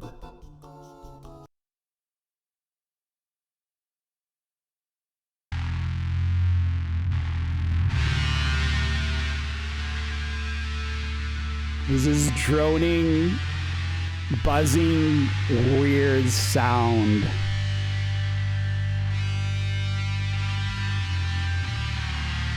That it just feels like something is sitting on your chest. It's like, combine that with Janet Obuchi's writing of just super sadistic writing. Good stuff, good stuff. Got a game record for you. I'll send it later. Yes, thank you. The OST is so good. Love listening to it, even though I've yet to actually play it. Really? Play it. Anime, thank you so much for gifting a sub to Gingy. Gotta sleep? Thank you for stopping by at this Curio. Alright, go away. The debut was supposed to be like all scripted and stuff. But anyway. Oh, and Chaosite is made by the same company plus in a collaboration with someone else. And it's not as cool as Ayadota, but it's really interesting because it grips you in similar ways. It's another kind of horror themed visual novel. It's really good. I like From Software games, or well, the Souls games. I like Sekiro a lot. Sekiro is one of my favorite. Anything with the sanity meter. That's one of my favorite things is when people go insane. Yo, Leonidas is a pretty boy now. Hello, Furo. Thank you for stopping by. Is it a pretty boy thing? I'm actually not sure. Like, I haven't talked about the model yet. The older one. Leon, you know this means I'm going to make you play Armored Core now, right? The older ones. I've actually played the older ones. I was really bad at them.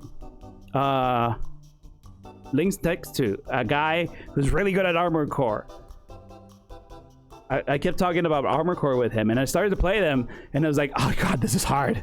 Oh God, you have to conserve ammunition. Oh, if you don't have exactly the same the good amount of ammo, you're dead. Oh, okay, I'm gonna purge it and try to punch him. The punches do nothing. You can still wear the hood and somehow still shut up. How? He's one of my regulars, dude. Oh yeah, cool. Yeah, if you play Armored Core, he will show up." I like anime. Woo! These are some of the anime that I remember. Oh, these are some of like the formational anime that I watched when I was younger. What I actually got into anime. So I like Dragon Ball because I'm Mexican. I like Dragon Ball. That stereotype is real. They show Dragon Ball on Mexican TV. I lived in Mexico for like 8 years when I was younger, and Dragon Ball and Dragon Ball Z, they would show them every day, and every day like at 7 p.m. or 6 p.m. I would be glued to that TV and say, "Whoa, this is the best thing ever." The hypest thing was when Frieza killed Krillin in front of Goku, and then he starts to turn into the Super Saiyan. The fabled Super Saiyan no one had seen before. We weren't even sure if he had existed.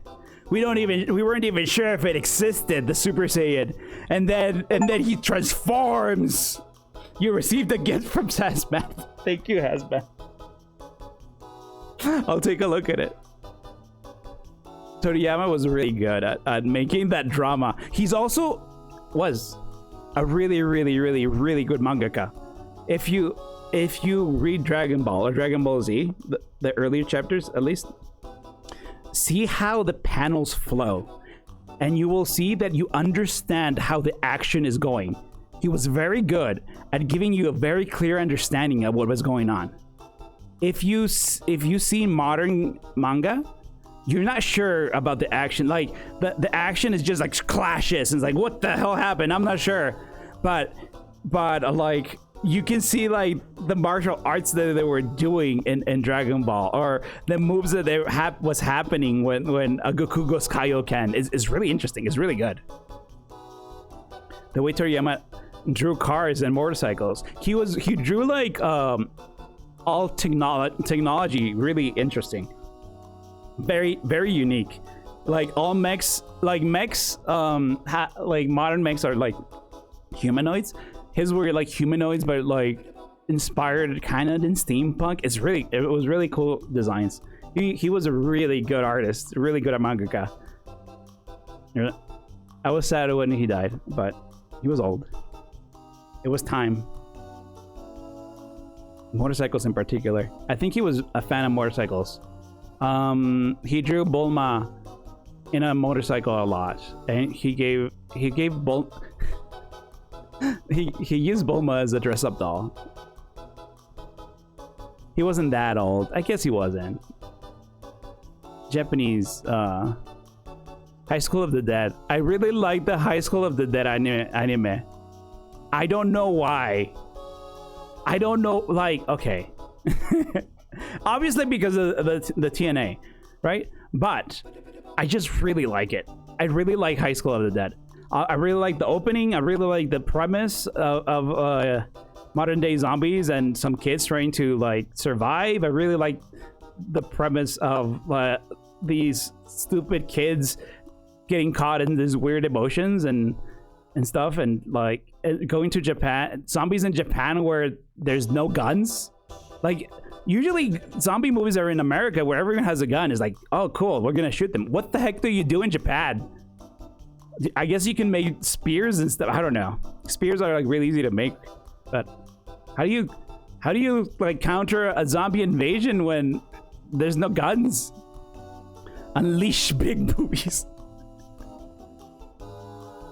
But when I was trying to learn how to play guitar, listening to play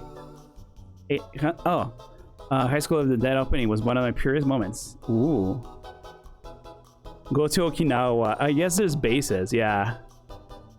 I need to make you watch The Sadness, Leon. No, that sounds terrible. Use the shovel. Base shovel. Oh, I like isekai anime. Unapologetically. I like almost every isekai anime that I watched. Every isekai anime that I watched, I loved. Every single one. It's crazy. Because some people are like, oh yeah, isekai anime, oh yeah, it's everywhere, it's oversaturated. I watch a new one, I love it. It's great, it's amazing. I don't know, I like things.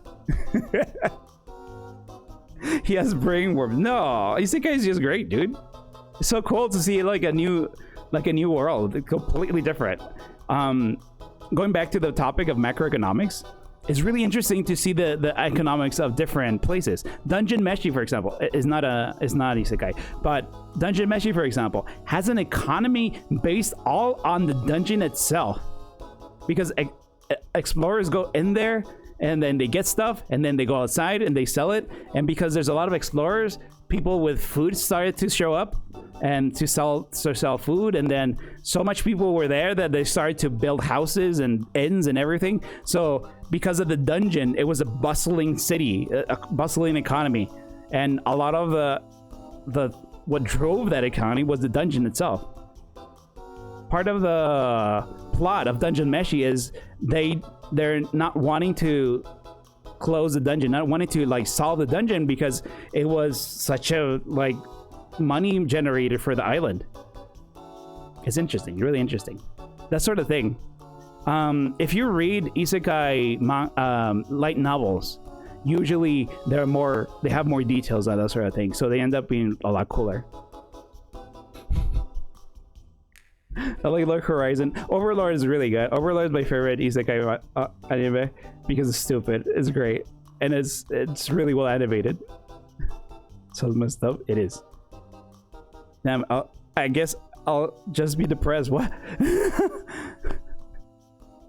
The Sadness is a zombie movie, kind of, where the virus rewrites the brain to combine your pleasure centers and the part of your brain that handles violence and pain. Oh, but not your ability to tell right from wrong. Oh, that's fucked up. That reminds me, I read something recently kind of neat. Girl goes into a dungeon to find her father, ends up working as dungeon manager. Oh, that's interesting. I like, what is it called? I think it's called, can you pick up chicks in a dungeon or something? because they have a similar structure where they created a city around the dungeon, and they go in and they gather materials and they sell it. So I like that economy thing. Hestia, yeah, Hestia. I forgot Hestia. Hestia's cute. New man, who this? Hello, BB. Thank you for stopping by. Welcome. What is it like? I like Full Metal Alchemist and The Melancholy of Haruhi Suzumiya. Those two are the ones that I probably got me into anime, because before that, like, I watched Dragon Ball, I watched Evangelion, and those I loved. I watched like Elfen Lied. They were fine. I love them, but I didn't watch like more animes. More like, oh yeah, my friend recommends me something and I watch it. It's like, oh, it's cool. I wasn't a weeb then, but Full Metal Alchemist and Haruhi made me a weeb. That's what I'm saying. Full Metal Alchemist is actually a childhood anime. Yes, it is a childhood anime for me. It also has really good songs. All the openings for Full Metal Alchemist. Which one? I'm trying to remember. Ready, steady, give me something or other. Very random question. If you had to pick between a warrior, hunter, or a mystic, which one would you pick, Leo? Mystic, probably. I think it would fit better. Both runs of Fullmetal Alchemist had great openings and endings. It did. Brotherhood was really good too. I think the best one is the manga. The manga is so good. Interesting scribbles. Ready, steady, tell me goodbye. Something, goodbye. Let's get started. Ready, steady, go. Hello, Gwyn. Thank you for stopping by. Welcome. Hello, unlike you one day. Have you been here? I don't know. I don't know who's been here. But thank you guys for stopping by. Kimi ni Todoke. Oh my god, that freaking anime. I love that anime. I haven't seen that many romance thingies, but Kimi ni Todoke is super good. Because I don't know what it does, but it does a really good job at gripping you. Leaving you hanging and wanting to know what happens next. Oh, there's so many misunderstandings, and they get sad, and then, oh no, they rejected each. Oh god, it's so good. Kimi ni Todoke. But I can't watch more romance anime because it's just not as good. Go watch Kimi ni Todoke. Tear Mode Empire recently got an anime. Go watch that. If you can, read the light novel. Tear Moon. I have not read the latest volume of Tear Moon, actually. I got distracted with the debut. You know what? I'll probably read that right after this. It's really good. Blood Plus was your childhood anime. That's really cool. Not a Cowboy Bebop fan. I love Cowboy Bebop. But it was one of those anime that was pre-weebhood. Like, I really liked Cowboy Bebop. It was one of the first anime that I watched. That and Serial Experiments Lain. Both of those I watched and I'm like, this is great. This is great. But all anime is trash except these. That was my attitude when I was younger, when I was a kid.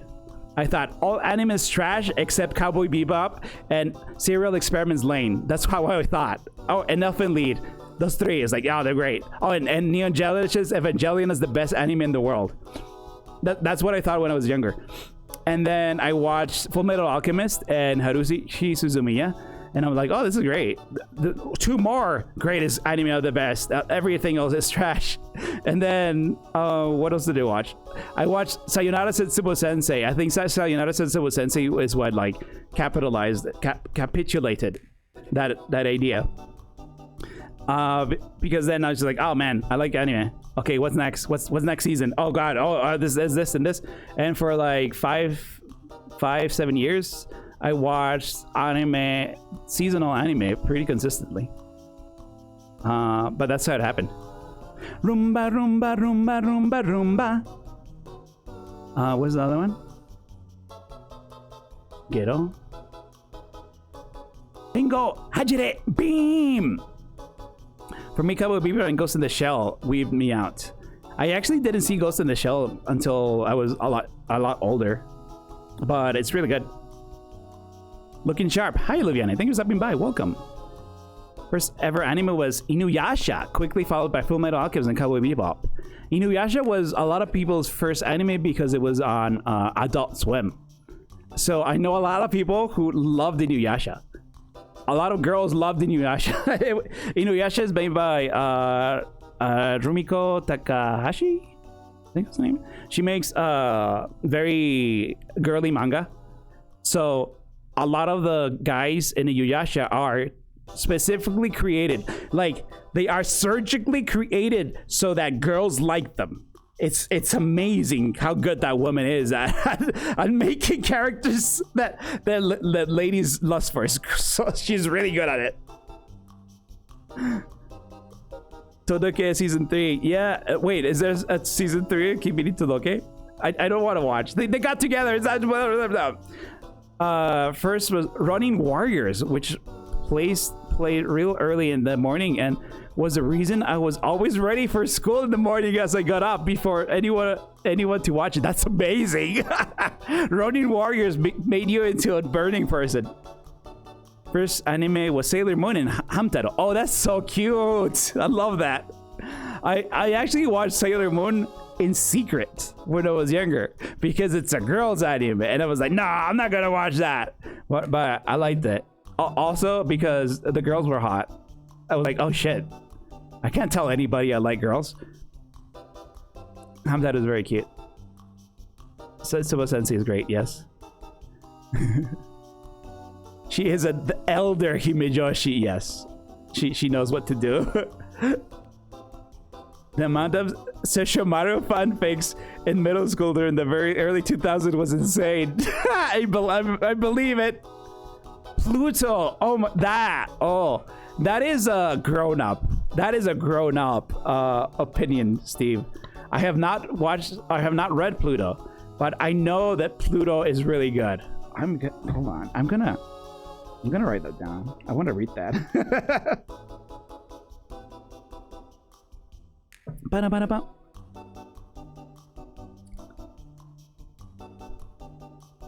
Here's the extremely important question, not just for Liam but also for our chat.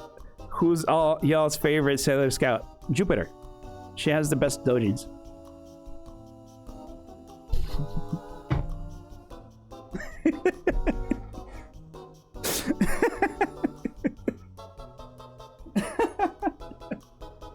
I like Serena, Sailor Moon when I was younger. I don't know why. I think I liked her because she's kind of a dork, and dorky girls are cool.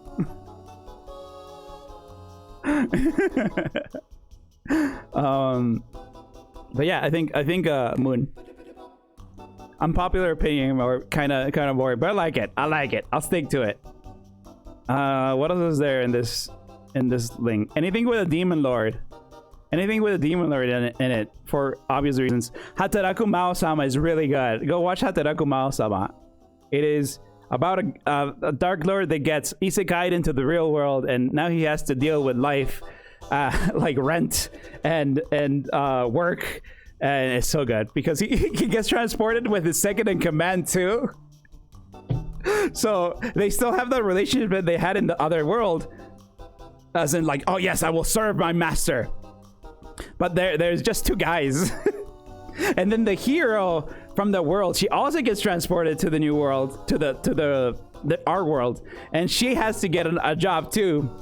She gets transported because she followed the Dark Lord when he was running away because he was about to die into the portal. So she ended up in the real world. It's really great. Why did you list the anime like they were dojin tags? Thank you for noticing, Wuzzle. Welcome.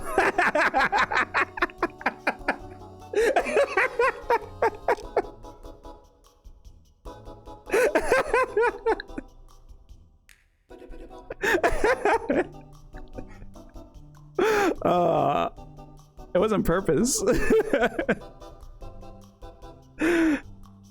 Which one is the Is that with the Demon Lord? Hataraku Mao-sama. Hataraku Mao-sama is really good.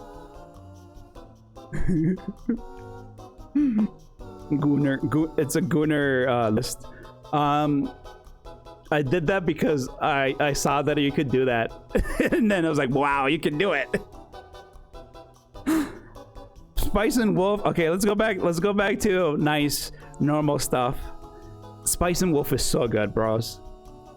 Like, I think every weeb dreams of getting a wife like Hodo. Because she's just like funny and cute and strong, and she really likes I forgot his name. Stan. I don't know what his name is. But yeah, Hodo's really cute.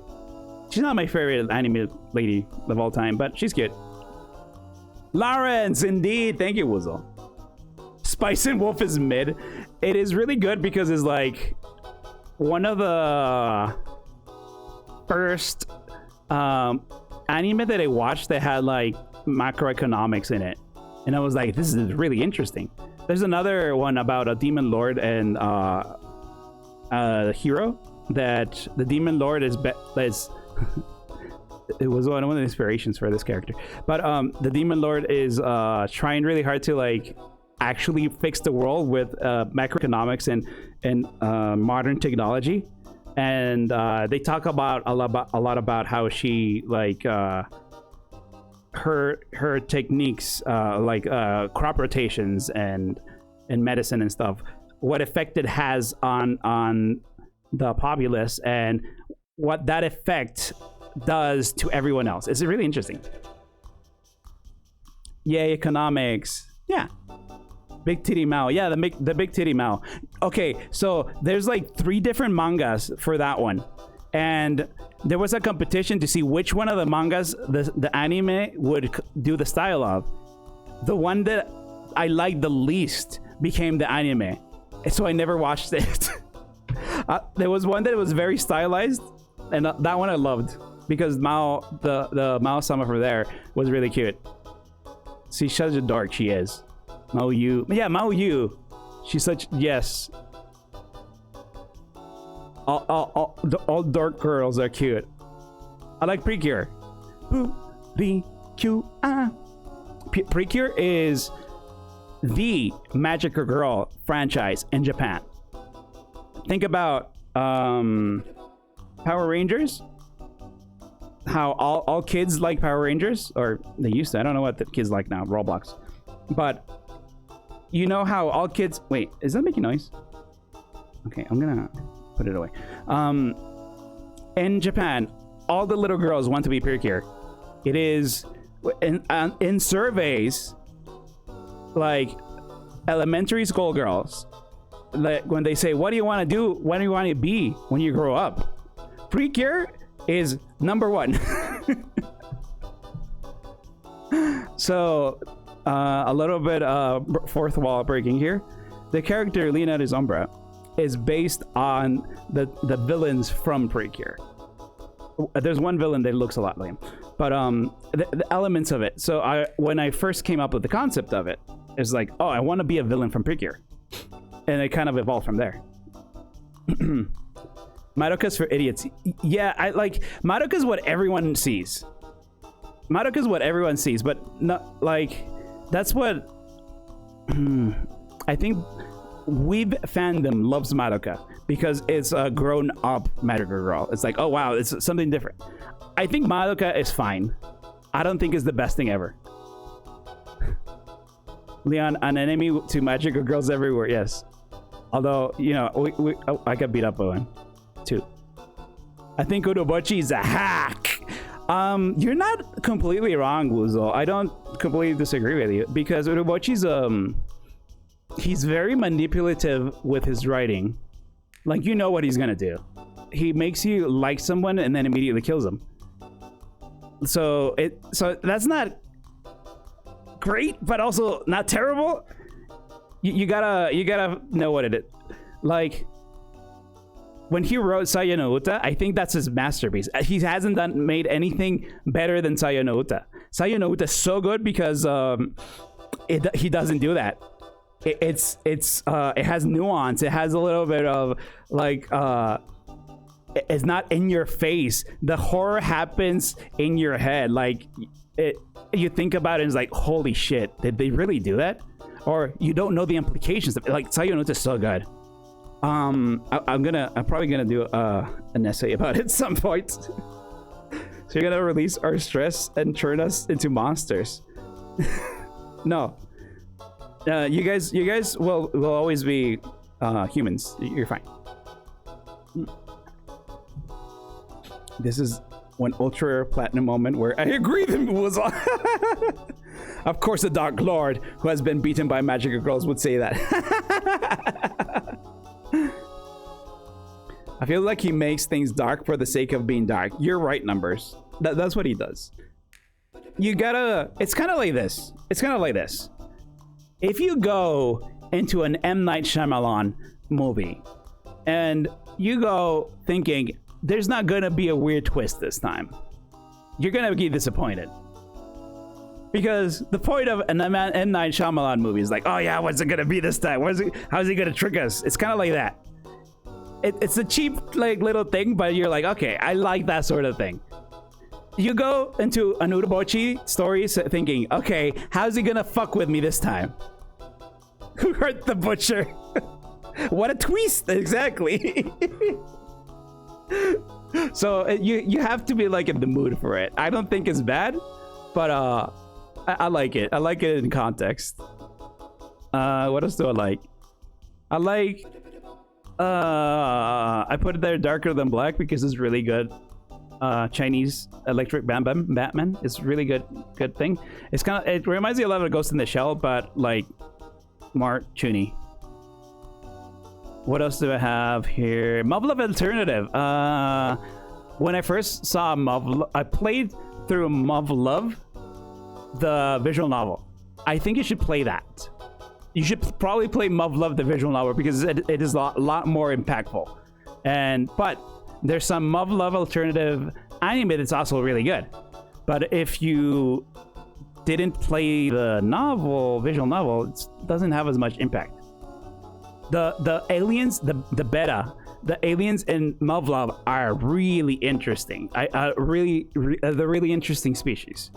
They're kind of like machines, kind of like they're process planets, and the humanity is trying to.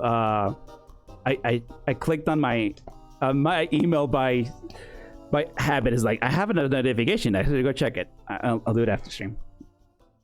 But it's really interesting because you're facing really strong aliens, and you don't really know how to not harm them. They're basically like machines processing something, and humans are almost powerless to stop them.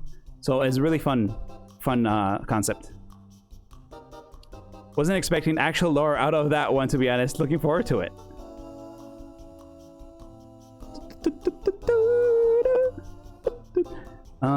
Agent change of not fucking up their projects challenge impossible. Grimmy has 10,000 voice crack. What? Bokurano. Oh, I've read Bokurano. I like it. I like Bokurano. It's also one of those that I just get pissed at. Age is the company that did Muv-Luv. Oh. Oh, what the hell is that? I thought it was a bug. Shame the anime is such a disaster. I think it was. I don't even remember, dude. Hello, Moonlight. What is Bacano? What about Bacano? Oh, Bacano's really good. Huh? The one where the people are immortal. That one's really good. It also has a really good opening. What am I missing here? Yuru Camp. Yuri is really good if you just want to relax. I think I was depressed when I was like, I don't know what, high school? Something, not high school, what university? And Yuri was like, so healing. Yuru Camp is the same, but they're camping. Well, not the same, but the same healing thing. It's one of those slice of life thingies. I really like the Toaru Majutsu no Index and Toaru Kankoku no Railgun series, because it's a really big, expansive universe that has interesting mechanics. If you haven't noticed, I like worlds that have interesting things going on with it. Like it tells you how the world works, either through their economy or through their hierarchy or through like their governments, stuff like that. Because when you know those mundane things that normally happen in real life, you feel like that is real, and you feel you can sort of think, okay, if they have an economy based on a dungeon, that means that they have to have someone that takes dungeon items and then sends them overseas for someone else to buy to do something with it. So I wonder what they're producing, with the gems that you get from the dungeon, or something like that. So you get to imagine more. So anything with a cool world, I love. That's why most isekai, or all isekai anime that I've watched, I love, because they all have a cool world. I love learning about world. Details that make your mind go brrr. Yes, that's exactly it. Thank you for summarizing it. Did I touch every point here? Can we move on? Bleach. I like Bleach. I never finished it, but I really like his style. I watched it when I was in somewhere. Gunbuster! Okay, there. We can move on.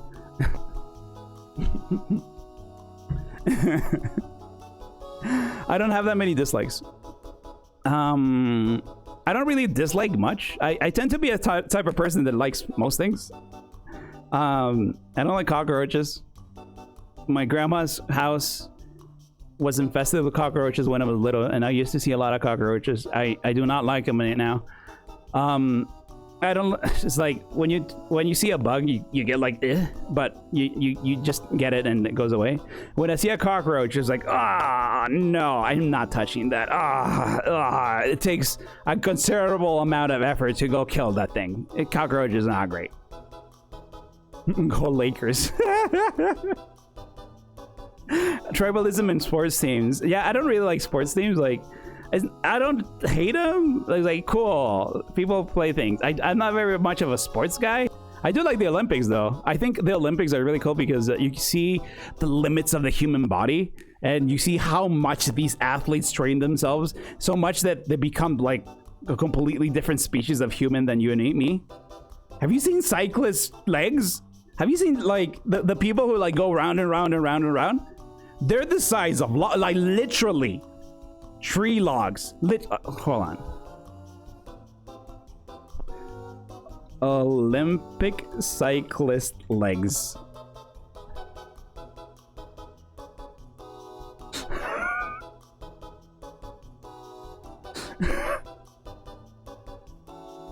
Like, come on.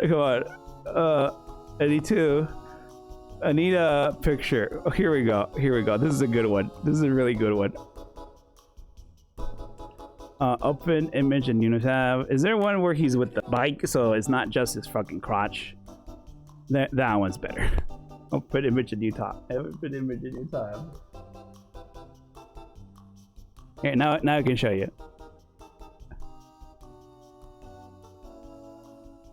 Look at this guy's. Look at this guy's thighs. Like, holy crap. Here, we don't need to. This image is kind of like innuendo kind of thing, but whatever. Look at this guy's. Look, holy crap. How's this guy human? He has transcended humanity with the amount of training that he does. Keeps like us off the road. Max out the thigh slider. Yeah, so this is like a Dark Souls character when you max out the thigh slider. Oh my god. It's really messed up because he really trains his legs, and that's all from cycling. Like, holy, yeah, it's Chun-Li tier. Literally me. Okay, get this guy off of it. Get this guy out of here. Get him out of here. I don't want to look at this weird image of him. Anyway, sports teams is like whatever. Like, I don't really have a sports favorite sports thing. I don't like tribalism. Usually when people say it's our group or your group, I think that's stupid. I always think there's some sort of nuance to everything. There's always a middle ground. There's always something. And if you stick, and I always try to see the other side's opinion. That what are they saying? Are they right? Are they doing something? Even if it's even in a case where it's like, oh, this guy's a criminal, that he is terrible, I still go and say, hey, is this guy, maybe he's not a criminal? Have you given the thought of maybe this guy's not a criminal? And then I go look at the facts, look at what you can see, and it's like, he is a criminal, or wait a minute, maybe he's not. There's been a lot of like innocent. Isn't there a show like that to build a criminal, to build a murder or something like that? So there's a lot like that. Or he's a criminal by why is he like this? Yeah, sometimes he's like, you murdered your wife, but I get it, but it's bad. Murder is wrong, but I get it. Also, AAA games. I already ranted about AAA games. I don't know if there's any AAA game that I'm looking forward to. I'm looking forward to several indie games though. Where's my slides? Boop. Aha! Okay, we're getting to the good part. I think people usually do this at the beginning. I should have done this at the beginning, huh?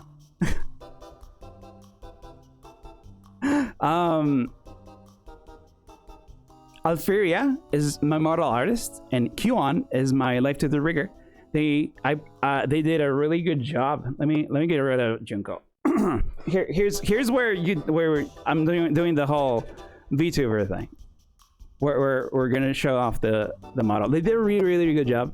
They were really great to work with. They did everything I wanted, and everything I kept saying, hey, do this, hey, do this, hey, do this, hey, can we do this, so I'm very are they on Twitch? I think so. I think these are Twitter handles, but yeah, they're both on Twitch.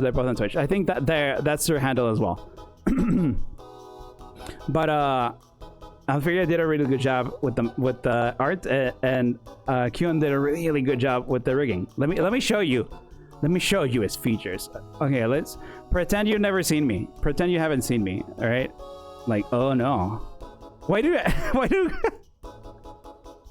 VTubers usually do this, right? Where it's like, oh no, oh, look at my hair, oh, I see. So you can chat them out. That makes sense. Start from the feet. Fine.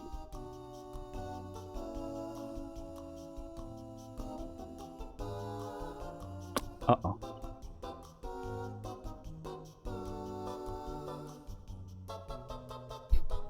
Hold on. I lost myself. Hold on. I lost myself in the void of space. What? Ah, wrong button. There. You're gonna do it right. All right, there you go. There's the feet.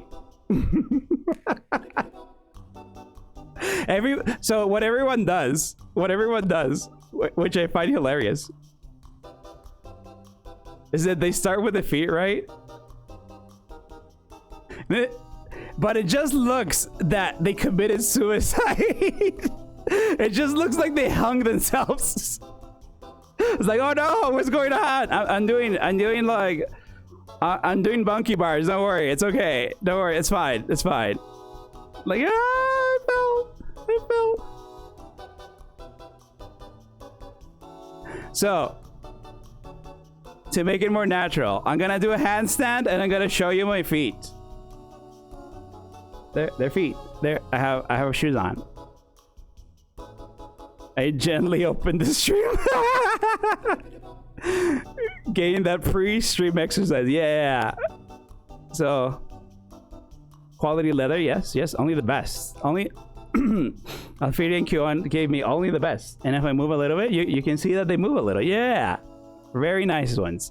They're very aristocrats. And then I have pants. They're nice. They're like tan pants. They're very good. Wow, I have long legs. Okay. Okay. Pantaloons. They're actually more like pantaloons. They're more like pantaloons. All right, I show you my feet. Please respond. I want to do it like this because I don't remember who did this. Who did it like this? But look, I have hair. I really like the hair that they did. Alferia actually suggested we. So what I wanted was someone who wasn't a kid. All the VTubers that are guys that I see, or most of them, are kids, and I didn't want to do that. I didn't want to portray that because I'm not gonna talk about kid stuff. It does move nicely. It has a lot of like a lot of range of movement. And look at my nose. They worked really hard on the nose. I have a nose. I really like the movement of the physics of the hair. It's great to have long hair because you can move it around. I really like the little gray hair that I have there. It makes it seem that I'm older, which I am. Forever 17. Is there a story about the white streak? I'm old. You see, a long time ago, when I was younger, before the current era, I wasn't old, and it was colored. But then, the terrible time attacked, and now I'm old.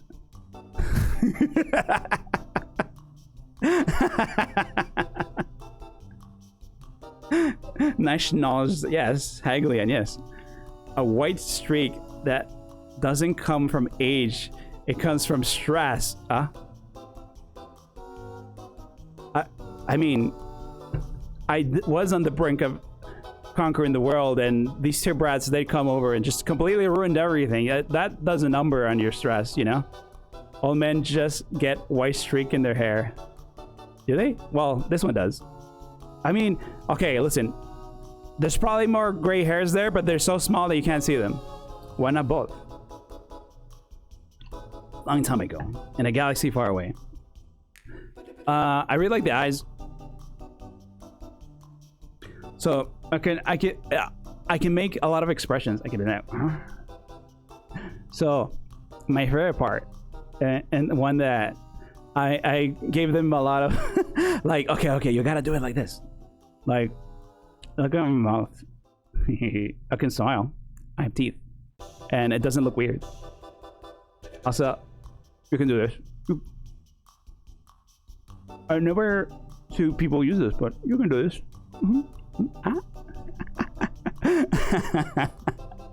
But yeah, the mouth is great. The ears are great. I like the beard. You like a beard? Very detailed. Very detailed. What else do we got? We have a cravat. The cravat was probably like the centerpiece, like where everything and the model, where everything, like, you know, the cornerstone of the model. That's what I'm meaning. Is the hobo beard, but it'll work. Some people do the mouth tilts subconsciously. It's truly an absolute fantastic model. Yeah, they did an amazing job. I'm really happy with it. The cravat moves as well. I have a really cool coat. I really like the little jewel. Look, it's really 3D. It's really cool. I have a little rose. I made them yellow roses, and at first it was something else, and it meant something really messed up, so I changed it. I have the jacket and the vest. I think this is a really dapper look. Oh my god, Sotek, thank you so much. Nice shoes, Dad. I missed that. Thank you so much for the gifted subs, Sotek. It's really, really cool. And then I have a puffy shirt. Happy to read the review. Thank you so much, Sotek. Thank you so much. It is happy. And I have hands, and I have like puffy shirts, puffy shirt things. And okay, so let me show you what I can do. You ready? I'm not ready. Oh, let's start with a simple one. I can put it back on the hood. I can put on the hood again. This was important. It was very important that I would be able to still wear the hood because it is part of the brand and it's part of what a lot of people know me as. So, ta-da! Mountain Dew glow. Our Lord, glowing night is. But that's not all. What if you wanted to look a little darker, or even darker?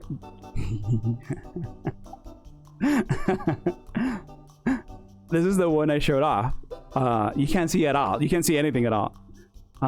Which I like because then you can't see the face. But if I ever wear the hood, oh, it would be cool to wear the hood for like horror games. Like if put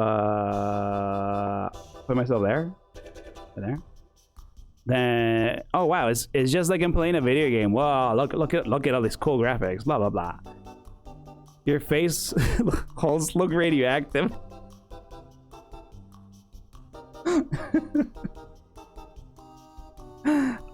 What else do I have? I have buttons. I have lots of buttons to show you. All right, so I need to get a little closer.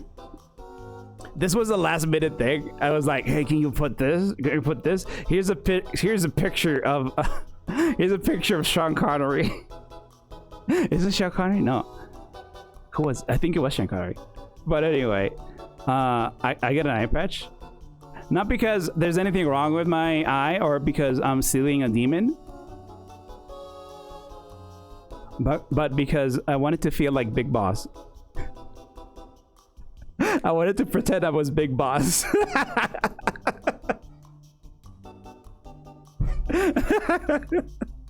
You're pretty good. Chuny. Also check this out. I have the eye patch, right? I have the eye patch. But what happens if I put on the hood? No, wait. Darker. Only one eye because I have the eye patch. But I can take it off. Juang.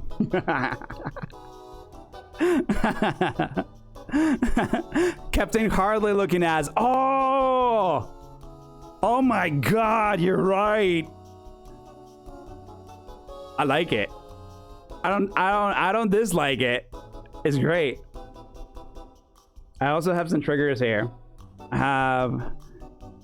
I can be drunk. Like, oh, like it has been a long time since I've been drunk, but it could happen again.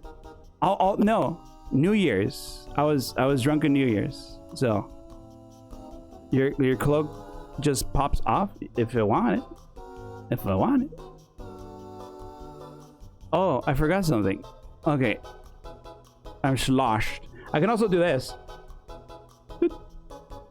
I can take off the jacket so you can see the puffy shirt. Hez, thank you so much for the gifted subs. Happy New Year, bro. Thank you so much, and thank you for stopping by. Boop, boop, boop, boop, boop. Dapper. Yeah, I wanted to look sharp in front of cameras. It's best to look sharp. If you're in your house, I always wear sweatpants or shorts if it's warm. You're very dapper. Thank you.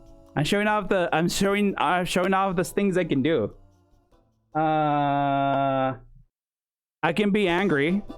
I can be kind of pissed off at you guys. Like, yeah. You guys better stop doing that crap, please. I have an important question. Yeah. I guess I'll. Yeah. What is your question? What's your question?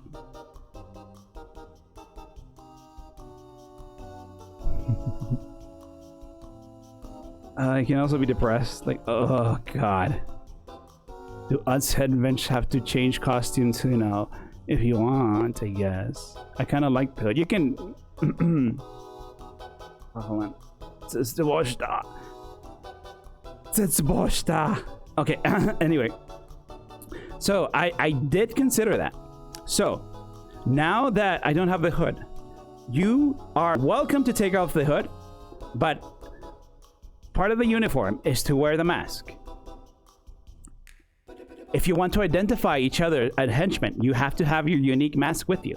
So if you are in plain clothes, when you're out there conquering for the Army of Darkness, take your mask and then you can identify each other by the mask. Because if you wear a cloak, it's not inconspicuous. However, if you have a mask with you in your backpack or in your bag or something, you can get rid of the cloak to go incognito, but you should always take the mask. That is the dress code. I was wondering about that too. Is the uniform mandatory? Yes. At least when conducting business of the Army of Darkness, the uniform is mandatory. If you would like to remain anonymous, you may remove the hood, but always have your Army of Darkness mask or head cover with you for identification. Please refer to page 37 of the Army of Darkness Henchman Manual. What if I just put glow-in-the-dark paint on my mouth? And I wanted to do that. Using glow-in-the-dark spray paint on the eyes and mouth for extra identification. You guys don't glow. Only I glow because I got hit by a comet. You guys are... Or you can glow if you want. You can glow if you want. My dog ate my manual. It's okay. It's okay. Ain't but a thing. What else can I do? I can do all three. Like, oh, really? Holy crap. I feel like I'm dying. Share the power to glow. I'll cast a spell on you so you can glow. I glow, just not green. But yes, go follow Alfiria and Q. They did a really good job on the model. You know, this was supposed to be like an hour. It's like it's going up to 3 now. Like, what the hell? Eye lasers. What if you actually wrote a henchman handbook? Would be a nice stream to do. Nice stream idea. Where's my slides? Let's continue. I'm gonna put that there. Put it there. Whoop. Wait. Tell me hair toggle. Let me show you. Okay. I went through everything. Let's talk about the plan. Let's talk about the plan. I'm gonna get back into it. Okay. We're getting back on the horse. We're finishing this debut. We're not just gonna stand here and yap. We're actually doing this. We're doing this. So what is the plan that we have been preparing for the past 2 years? What is the plan? Well, I have always said that a military conquest would not be ideal. Thank you so much for the scam trade. Hopefully you enjoy your emotes. A military conquest would not be ideal for the Army of Darkness. It damages too many people die, it causes all sorts of things. So, it is very hard to conquer the world if it's not militarily. However, if you conquer it not militarily, you will have it for much longer. This is like a work site, yes. Oh, corporate buzzwords, we truly are evil here. So, There are two things that we need to conquer the world. One is networking, and the other one is knowledge. Networking is the bridge that connects us to our allies and increases the influence of the army of darkness. Think about it this way. The more connections that we have in the army of darkness, the more reach we have. We have more influence. We can control these people, and they can introduce other people to control. We can reach so many more people if we expand our network, our connections. And then knowledge is the second part. Knowledge is the key that unlocks the potential of these connections.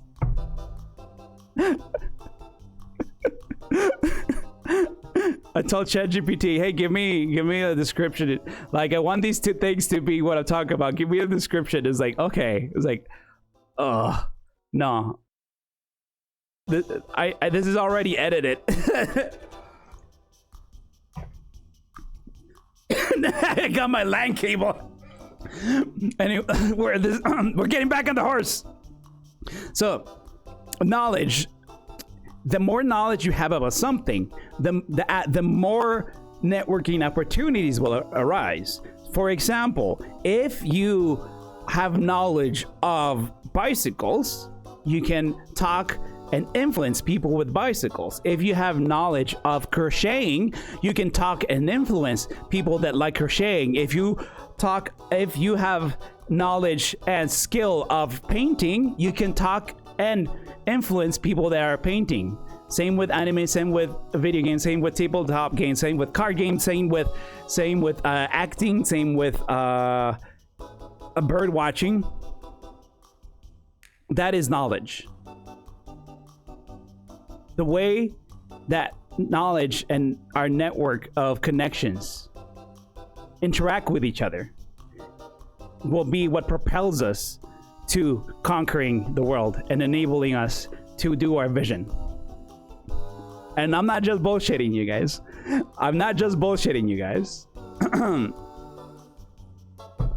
Let me tell you about networking. How are we going to increase our networking? Our connections to everywhere. I'm not very good at talking to people. It's hard for me to like talk to them. I'm socially anxious. It takes me a really long time to understand people. It takes me a long time to know what they are, who they are, right? And my attention span is terrible. Even if someone is talking to me and I'm really interested in what they say, I just start thinking, well, what does that bus say? Oh, wait. No. Focus. So, to enable me to do better, to fulfill this, I will create an interview show. This will be a recurring show in this channel that is more my pace, a little bit slower, a little bit more grown up. So it gives me time to understand. It gives me time to ask them questions in my sort of style. I tend to ask people a little bit more deep questions about themselves. I tend to talk about like, what is your philosophy of this? Or why do you think this is in your... Maybe we'll talk about some sort of psychological thing. That sort of interview show is the one I want to make. I will be interviewing excellent VTubers and streamers, and I will do this at least twice a month. So at least twice a month. In fact, I already have one scheduled for this week. Neonomancer is going to be our first guest. He was gracious enough to be our first guest, to be the guinea pig to do our show. The show will be called Beyond the Avatar. It's a talk show. And if you can see right there that there's a chair, and it kind of has the same style as the study that you guys have, my room.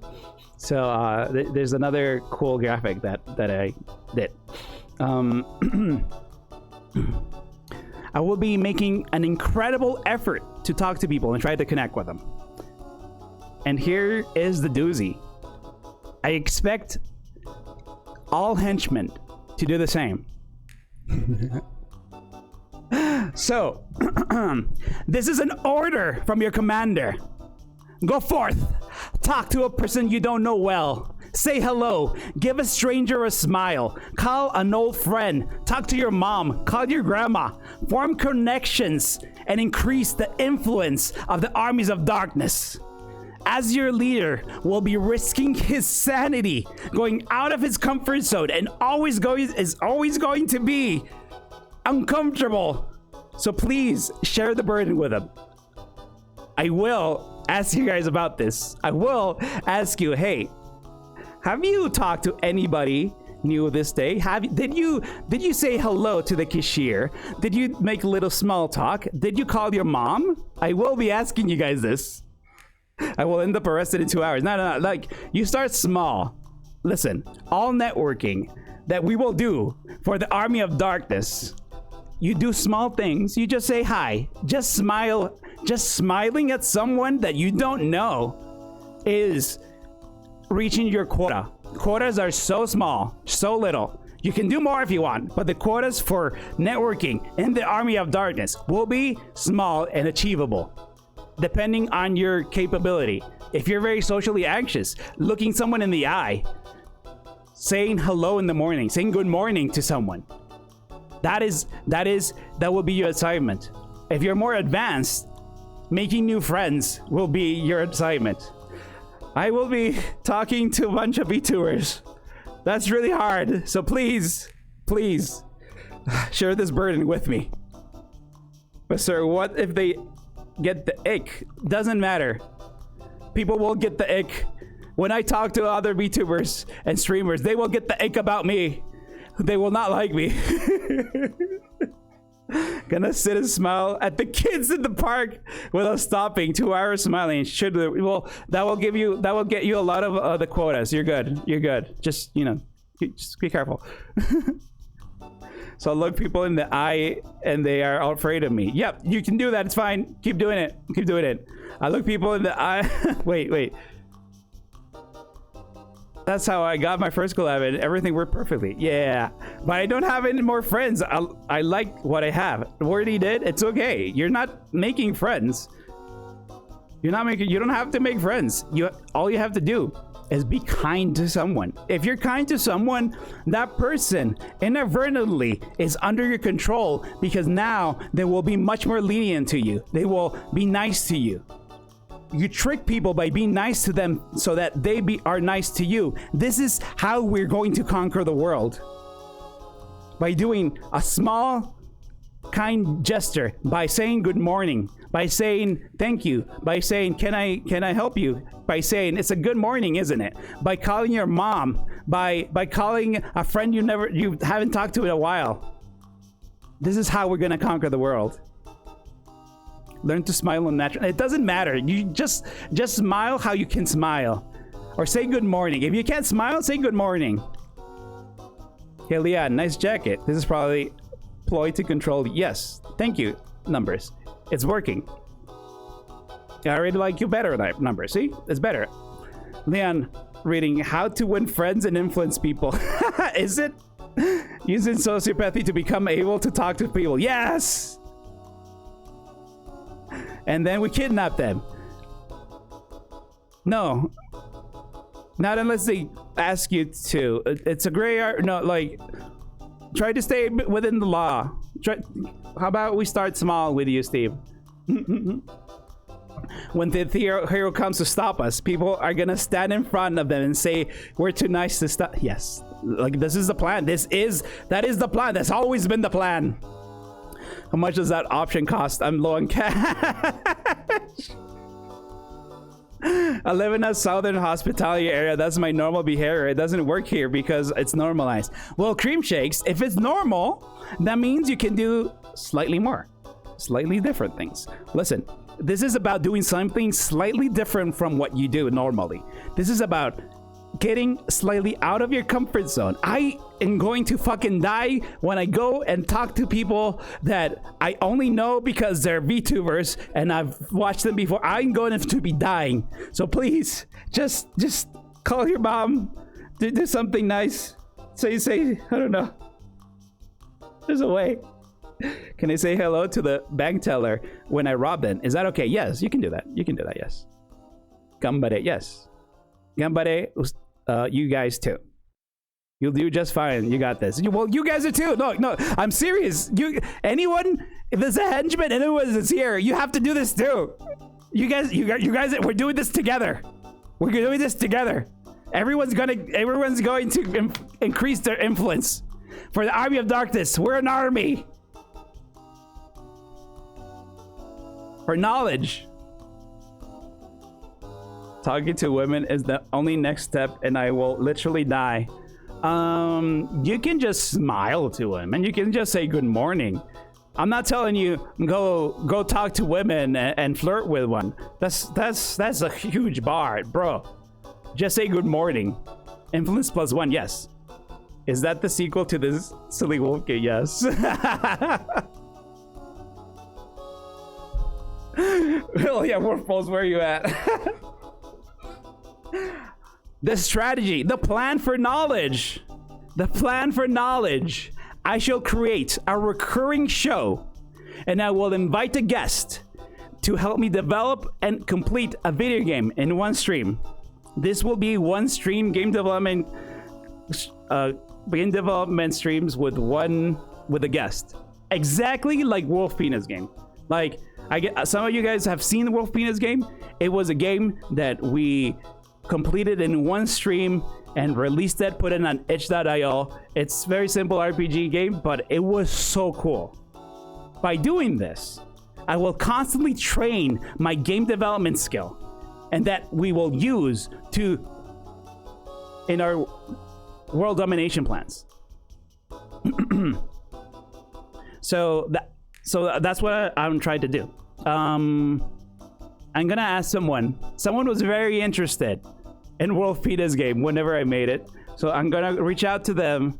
I still don't have someone. No, wait, Sotek is gonna be the first one. We're not gonna make Wolf Penis game, but Lord Master of Sotek agreed to make a video game with me, so that will be next week. So we will also, well, I'll show you right now. Award-winning game of the year, yes. And can we get but guys, I'm sorry to say, I expect all henchmen to train as well. This is an order from your commander. Go forth, develop a skill that you're interested in, do your schoolwork, exercise, play an instrument, read a book of a subject you don't know, pick up a magazine, do something that you don't do normally. Develop a skill and bring glory to the armies of darkness.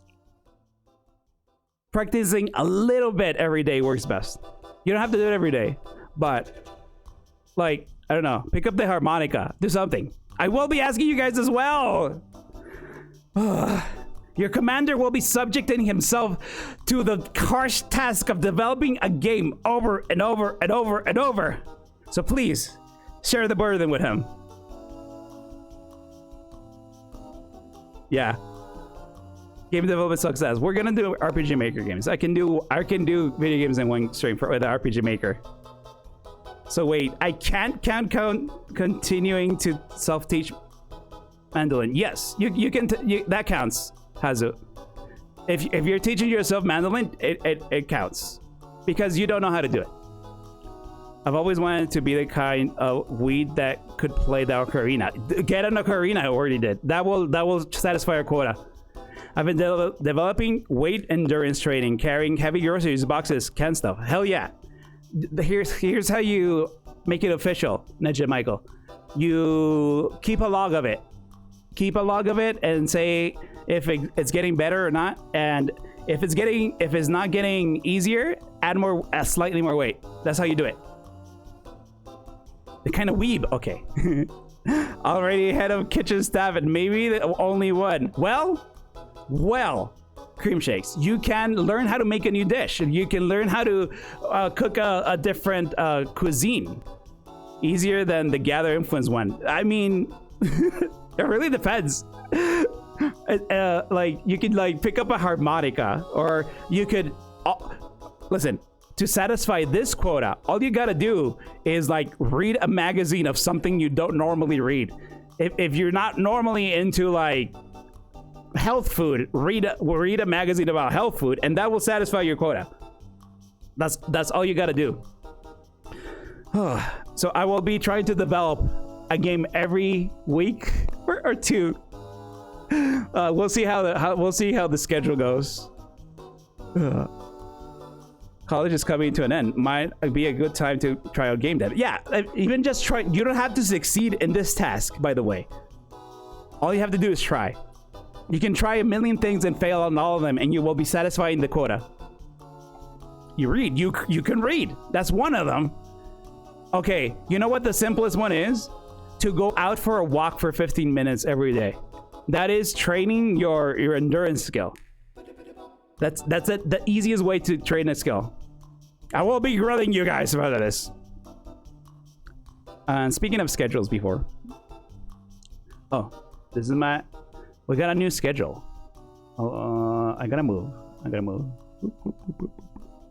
gonna need to new art. I need to get some new art for these things. Can someone test the teacher? Can someone task be teaching me to read? Yes. Touching grass. Are you if you want to touch grass, that could be a thing you do. So anyway, we're gonna do. This is the schedule for the week. It's pretty packed actually. On Monday is the debut today, and this is gonna be the schedule format from now on. Commissioned this. It looks cool. Looks more professional. We're gonna build Gunpla tomorrow. I have it right there. I have a model ready. I wanted to do something chill that where we could just yap all the time right after it came back. We ended up yapping in this stream, so whatever.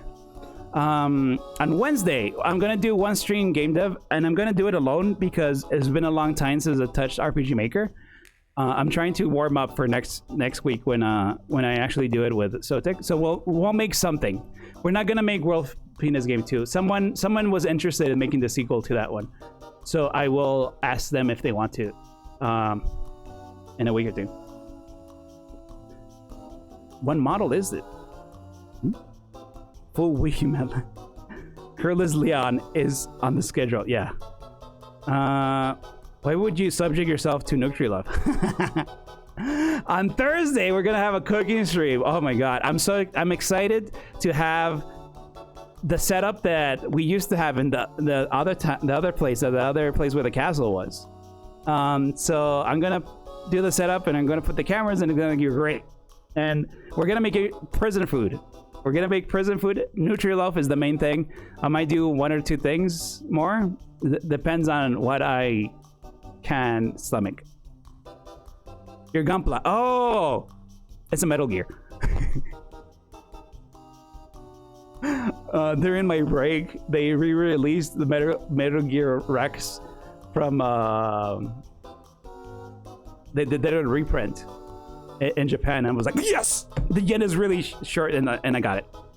I got the Metal Gear Rex. There's like 3 different models of the Metal Gear Rex Gunpla. Or it's not a Gunpla, it's a plastic model. But there's the Metal Gear Solid 1.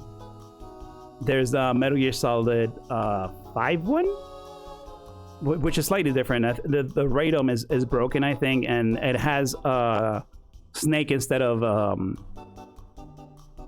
well, it has solid all Snake instead of Liquid Snake in it, and I think it comes with other different accessories. I think it's a different color, and also there's like a black version of Metal Gear, but I wanted the original one from Metal Gear Solid 1, so I was very excited that they reprinted that one. They only had like the black Metal Gear Solid in stock for a long time. The Tubukia Metal Gear Rex, isn't that pretty big? Yes. someone told I got it, and then someone told me, oh yeah, that's the same as a master grade. I've only done master grade Gunplas, and oh my god, every time it's a big freaking project, I'll get the band-aids. Are cooking streams at the same time as normal ones? Yes. I sort of remember them being a few hours earlier. I didn't think of that through. Usually what I would do is that I would make food so that I could eat it right away and I wouldn't eat. I'm gonna eat this time. It's gonna be at the same time. Same time. And then Metal Gear Ray after, maybe. No, I don't know. I like Rex a lot. It's not, at least it's not real grade. Yeah, I guess it's not real grade. This Metal Gear is the same as the master grade, more or less. I would love to experiment with cooking so much that I'm sure I don't have an actual average size fridge with a freezer because damn suck some pricks steal the toaster strudel in the freezer. That could be your quota for gaining knowledge. That could be your quota for gaining knowledge. Kotobukiya kits are like master grades, but significantly more fragile. Ah, great. At least of the old Armored Core. Oh, well, Armored Core mechs are also very flimsy. Well, like the design is like, oh yes, this one piece supports the whole frame. Metal Gear, because it's made by I don't remember who made it. I don't know who made it actually, but it's built up more sturdy, so I'm hoping it's at least okay. Yeah, Rex is thick.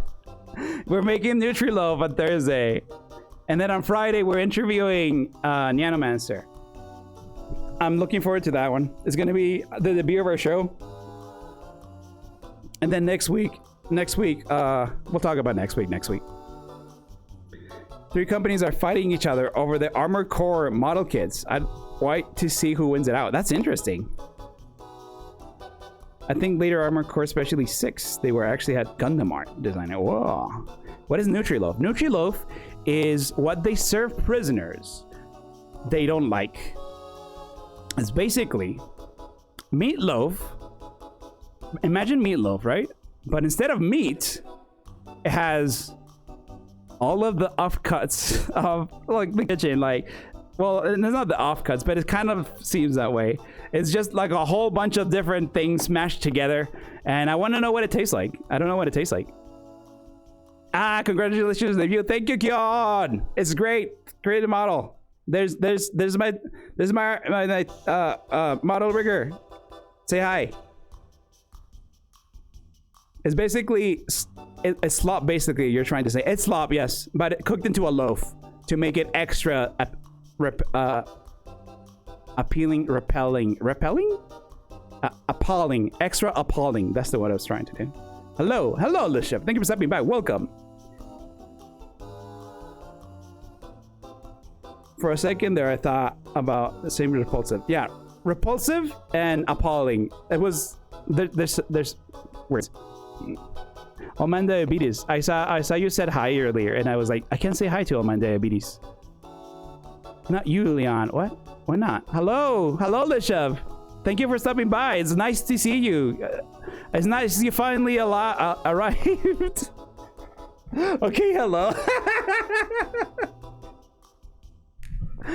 Thank you so much. I'm so happy to see it in action. I hope it has been amazing. It has been amazing. It's great. I've been talking way too much. We're almost done. But yeah, we're gonna be cooking Nutriloaf, and then on Friday, Beyond the Avatar. I'm gonna try to make it like a brand thing. That way, if you say something enough, here's how stuff works. If you say something enough, it becomes real. So if you say, this is a show, and it's called Beyond the Avatar, and you keep saying it over and over and over, it eventually becomes a show that's called Beyond the Avatar. And everyone thinks, oh yeah, Beyond the Avatar. So I will keep saying Beyond the Avatar, even though it sounds kind of cringe. We're pulling a Persona 2. That sounds about right. We're gonna do social links with a lot of people. and you guys are too, right? There's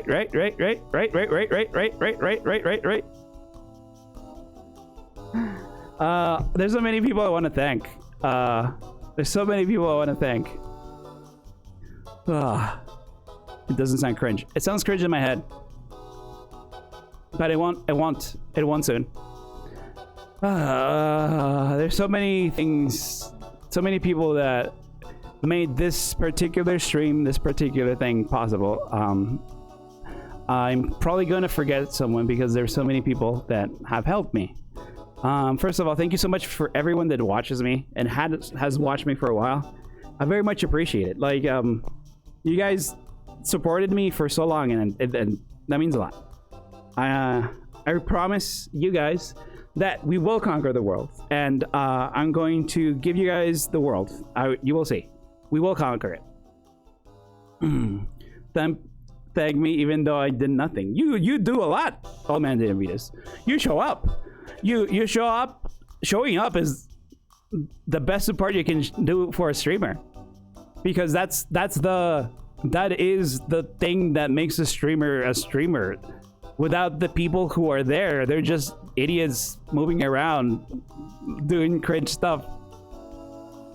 So yeah, just showing up is great. Saying anything in chat is actually great, because there's a lot of people who don't say anything in chat, and that's okay. You're saying something in chat, and that takes a lot of courage too. So you're doing more than a lot of people do. It's crazy. I'll write it down as my Christmas gift. Bro, describing what we do perfectly. I also want to thank all my friends. There's so many friends. I'm not gonna name everyone, or because I'm going to forget someone. But I sometimes fight with them and stop talking to them, and sometimes talk to them again. But I appreciate everyone, everybody, everyone. It's what is it? I don't know. I don't know what.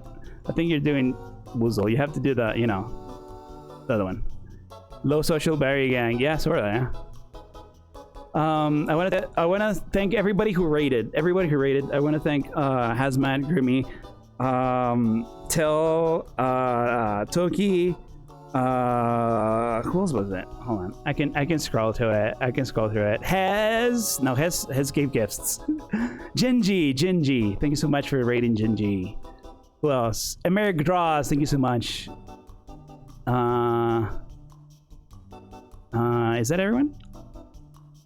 Hazmat. I think Hazmat was the first one. Yeah, we're good. I think that's everyone. Thank you so much, everyone, for rating. Thank you so much for letting your community see my stream. I worked really hard. Like, guys, I've been working a whole month on this thing, on like the movie, and getting everything together, and I kept adding more and more and more, and I actually added everything I wanted. It came out exactly like I wanted, so I'm very happy with it. It's so good. And I've had this idea about making the beginning cinematic in my head for like 2 years, maybe more than 2 now, since Leonidas Umbra was born. I've had that, so I'm very happy and accomplished that it happened. Congratulations again, great debut. Thank you so much. Thank you so much. Thank you so much to my model artist Alfia, my Rigo Kion, the artist that helped me put this together, Zara from Fiverr. She did the study in the sitting room. Logan Arts, he did the really cool podium image at the beginning. Yeli, he did the schedule, and Terracotta Scarf, who did my transition sprite. That we already had that one, but thank you again. Thank you so much. Thank you so much. Will the video game go up on your YouTube video? Yes, probably. I probably will be. And the VOD is gonna be there, so unless they mute it. Ooh, I didn't think they would mute it, but you know, they might mute it completely, since I didn't care if I use copyrighted songs.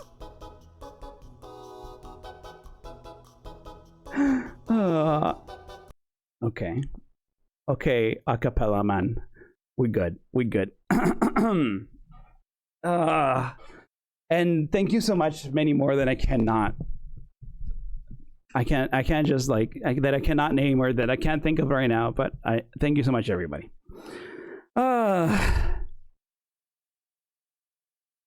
You'll have to put on Google Docs or something. Maybe, yeah. Thank you for the stream. Thank you so much, everybody.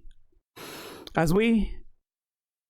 Good job, Buzz. Wonderful for the view. Thank you. Thank you so much, everybody. Thank you so much. Thank you so much. We're about to leave. We're about to leave. But thank you. Thank you. Thank you, Liviani. Google Docs time. Yeah. This is very strange. Congrats on the view. Thank you. Thank you. Thank you. Okay. I'm going to stop saying thank you. And I'm going to say till thank you. Mario, thank you.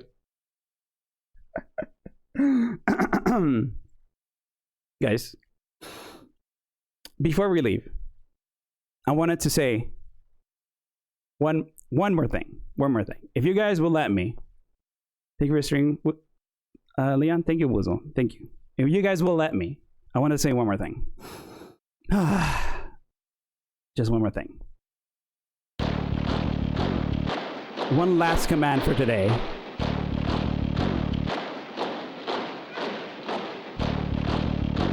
This is an order from your commander. Go forth. Grasp life. For the armies of darkness. Go forth, henchmen. Our invasion starts now. Thank you so much, everybody.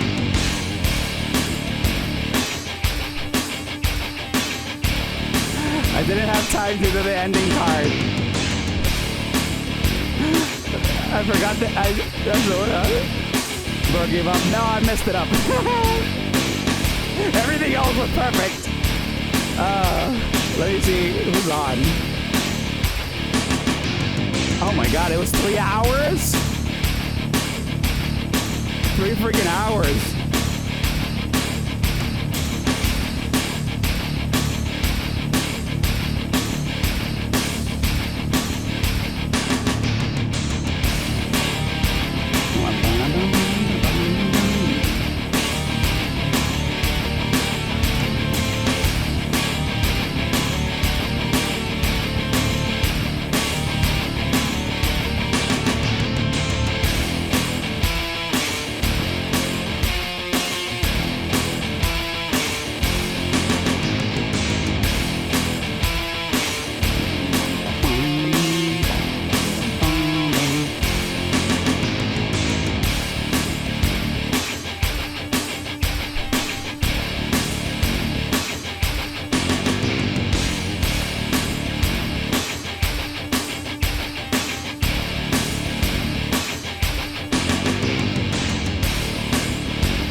Today!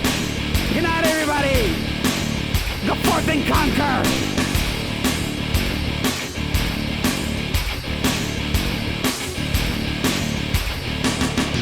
Oh, that's a cool thing, actually. Dark Lord returns. Thank you, Ninja Michael. Thank you, everybody. Thank you, everybody who stopped by. Everybody, thank you.